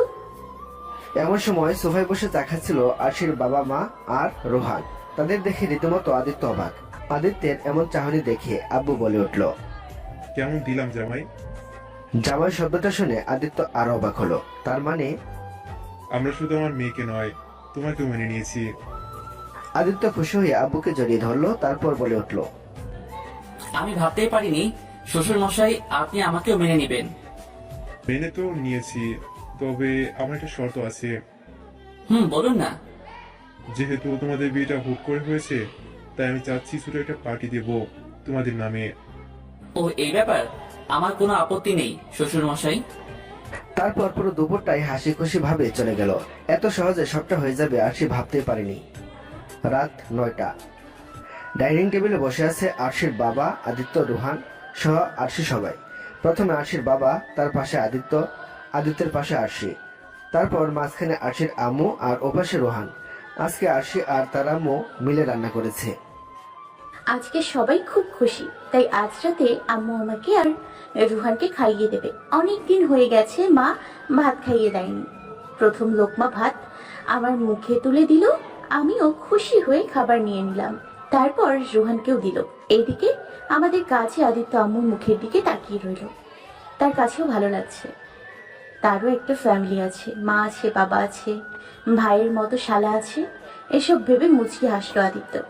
এমন সময় তার মুখের সামনে এক লোকমা খাবার নিয়ে বলল আম্মু, হা করো বাবা। বিনিময়ে আদিত্য কিছু বলল না, অবাক চোখে তাকিয়ে রইল আম্মুর মুখের দিকে। আম্মু আদিত্যের চাহনি দেখে বলে উঠল, আজ থেকে আমি শুধু আরুষির মা নই, তোমারও মা আমি, আর মায়ের কথা শুনতে হয়। হা করো। আম্মুর কথা শুনে আদিত্যের চোখ ভেসে আসলো। আদিত্য খুশি হয়ে মায়ের হাত থেকে এক লুকমা খাবার নিয়ে আম্মুর হাতে চুমু দিয়ে বলল, আমিও আপনার জামাই নই, আমি আপনার ছেলে মা। এদিকে আসি এদের কাণ্ড দেখে বলে উঠল, এখন তো আমরা কেউ হই না, শুধু ওনাকে আদর করলে হবে, আমাদেরকেও তো করতে হবে। সাথে সাথে আদিত্য আরশির আম্মু দুজনেই হেসে দিল। খাবার খাওয়ার পুরো মুহূর্তটাই অসাধারণ ছিল। আজকে রাতে বাবা মা আর রোহান আরশিদের সাথেই থাকবে, ভাবতে আরো খুশি লাগছে আরশির। রাত 11টা। ছাদের এক কিনারায় দাঁড়িয়ে আছে আদিত্য। আজকে সে খুব খুশি, আর সাথে নিজের মা বাবাকেও খুব মনে পড়ছে তার। আকাশের দিকে তাকিয়ে তারাগুলো দেখছে আদিত্য। এমন সময় পিছন থেকে জড়িয়ে ধরল আরশি। আচমকা এমনটা হওয়াতে আদিত্য ঘাবড়ে পরক্ষণেই নিজেকে সামলে নিল। সারা বাড়িতে আদিত্যকে কোথাও না পেয়ে ছাদে চলে আসে আরশি। তারপর আদিত্যকে দেখে পিছন থেকে জড়িয়ে ধরে বলে উঠল, আজকে আমি খুব খুশি। বিনিময়ে আদিত্য কিছু বলল না, চুপ করে রইল। আদিত্যকে চুপ থাকতে দেখে আবারও বলে উঠল আরশি, কি হলো, কিছু বলছো না কেন? তুমি খুশি তো? খুব খুশি। আর তুমি? আমিও। আমার কোনো কষ্ট নেই মাই কিউট জামাই। এখন থেকে আমিও খুব খুশি থাকবো। থুকু, আমরা খুব খুশি থাকবো। আকাশের দিকে তাকিয়ে কি দেখছো? তেমন কিছু নয়, মা বাবার কথা মনে পড়ছে খুব। মুহূর্তের মধ্যে মনটা খারাপ হয়ে গেল আরশির। আরশি আদিত্যের সামনে গিয়ে তার গালে দুহাত দিয়ে চেপে ধরে বলল, এত মন খারাপ করতে নেই, আমার বাবা মা আছে না। আমার মা বাবা মানে তোমার মা বাবা। বলে আরশি জড়িয়ে ধরলো আদিত্যকে। আদিত্য কিছু না বলে শক্ত করে জড়িয়ে ধরলো আরশিকে। মাঝখানে কেটে গেল 2 দিন। আজকে আরশির বাড়িতে আদিত্য আর আরশির বিয়ে উপলক্ষে বড় অনুষ্ঠান হবে। পুরো বাড়ি খুব সুন্দর করে সাজানো হয়েছে। পুরো বাড়িটাকে ফুল দিয়ে অসম্ভব ভাবে সুন্দর করে সাজানো হয়েছে। পার্লার থেকে বিউটিশিয়ান এসেছে আরশিকে সাজাতে। আজকে আরশি অসম্ভব খুশি, সাথে আদিত্য। হয়তো কেউ বিশ্বাস করতে পারছে না এত সহজে সবাই সবটা মেনে নিয়েছে। আজকে আদিত্য সাদা রঙের শেরওয়ানি পরেছে, সাথে সাদা জুতো, হাতে ঘড়ি, চুলগুলো বরাবরের মতো সুন্দর করে সাজানো। অল্প সাজে অসাধারণ লাগছে আদিত্যকে। আর অন্যদিকে আরশি আজকে রেড সাদা কম্বিনেশন মিশ্রিত একটা লেহেঙ্গা পরেছে। চুলগুলো গর্জিয়াস ভাবে খোপা করা, মুখে ভারী মেকআপ, গলায় ভারী নেকলেস, হাতে গর্জিয়াস চুড়ি, চোখে আইলাইনার, মাস্কারা সহ পুরো গর্জিয়াস মেকআপ দিয়ে সাজানো হয়েছে তাকে। তাকেও অসম্ভব লাগছে আজকে। সিঁড়ি বেয়ে নিচে নামছে আরশি আর আদিত্য। পুরো অনুষ্ঠানের মানুষের চোখ এখন ওদের দিকে। আরশির বাবার সব বন্ধুরা সহ সবাই বিয়েতে উপস্থিত আছে। সবাই শুরুতে একটু কিন্তু কিন্তু করলেও পরক্ষণেই আরশির বাবা বলে দেয়, যেটা হয়েছে সেটা হয়ে গেছে, সেটা নিয়ে বাড়াবাড়ি না করে ভালো। তার সে যেটা হচ্ছে সেটা এনজয় করুন। রাত 8টা। আরশির বান্ধবীরা আরশিকে খুব সুন্দর করে আবার সাজিয়ে বিছানায় বসিয়ে দিয়ে গেছে। এক কথায় বলতে গেলে আজকে আদিত্য আর আরশির বাসরাত। একরাশ ভয় আর ভালো লাগা সবকিছু নিয়ে বসে আছে আরশি। আজকে আরশির রুমটা খুব সুন্দর করে সাজানো হয়েছে। এই সবকিছু আরশির বন্ধু বান্ধবীদের কাজ। দরজা খোলার শব্দে আরশি নড়ে চড়ে বসলো। আদিত্য সামনে আসতেই আদিত্যকে সালাম দিল আরশি। আচমকা এমনটা হওয়াতে আদিত্য একটু ঘাবড়ে গেলেও পরক্ষণে নিজেকে সামনে নিয়ে সালামের জবাব দিল সে। তারপর পুরো রুমটা দেখতে লাগলো।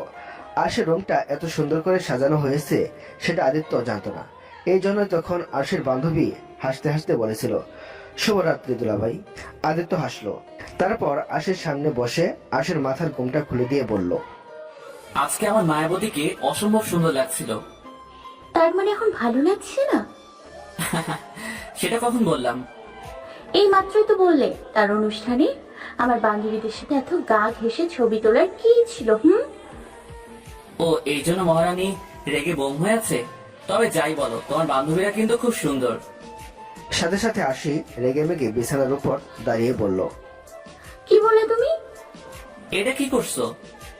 আমায় রেখে অন্য কোনো মেয়ের দিকে তাকালে একদম চোখ উবড়ে ফেলবো বলে দিলাম। বলে কিনা আমার বান্ধবীদের সুন্দর দেখতে। আরে ওটা তো মজা করে বলছি। তোমার মজার গুষ্টি কিলাই। থাকো তুমি, গেলাম। এই বলে যেই না আরশি বিছানা থেকে নামতে যাবে সাথে সাথে আদিত্য আরশির হাত ধরে দিল টান। সাথে সাথে আরশি এসে পড়লো আদিত্যের বুকে। আচমকা এমনটা হতে আরশি পুরো ভেবাচাকা খেয়ে গেল। আদিত্য আরশিকে ধরে বলে উঠল, বাসর ঘরে এইভাবে চলে গেলে চলবে নাকি? মানে? দাঁড়াও, মানে বোঝাচ্ছি তোমায়। তারপর দুজনেই ডুব দিল ভালোবাসার সাগরে। খুনসুটি রাগ অভিমান নিয়েই দিন কাটছিল আদিত্য আর আরশির জীবন। দেখতে দেখতে কেটে গেল পুরো 5 বছর। আয়নার সামনে দাঁড়িয়ে আদিত্য চেঁচাচ্ছে, আরশি আরশি, কোথায় তুমি? আমার টাই কোথায়? এদিকে আরশি এখনো না আসায় আদিত্য আবারও চেঁচিয়ে বলল, কি হলো আরশি? এই যে আমারটাই। আদিত্য ঘুরে তাকাতেই তার ছেলে আয়েশের গলায় দেখে বলে উঠল, এটা কি করেছো তুমি? আমাকে কেমন লাগছে বাবা? খুব সুন্দর লাগছে সোনা, কিন্তু এখন যে এটা দিতে হবে পাপাকে, পাপা যে কাজে যাবে। না, আমি দেব না। পাপা, আমি পচা, শুধু বকে। ঠিক বলেছ, আমি পচা। কি? আমি পচা? সোনা তুমি এখন বাহিরে গিয়ে খেলো, আমি তোমার জন্য চকলেট নিয়ে আসছি। আয়ুষও আর কিছু না বলে চলে গেল রুম থেকে। এদিকে আরশি হাবলার মতো তাকিয়ে রইল। তারপর বলে উঠল, এটা কি করলে? ও তো টাই না দিয়ে চলে গেল। আদিত্য একটু একটু করে সামনে এগোতে এগোতে বলল, ভাবছি আজকে আর কোথাও যাব না, বাড়িতে থাকবো। বাড়িতে থাকবে কেন? সেটাই তো বলবো। যে আদিত্য এগোতে গেল সাথে সাথে আরশি দিল দৌড়, আর আরশির পিছনে আদিত্য দিল দৌড়। পুরো রুমে দুজনেই ছুটাছুটি করছে। আর এভাবেই খুনসুটি আর ভালোবাসায় কাটতে লাগলো আদিত্য আর আরশির জীবন।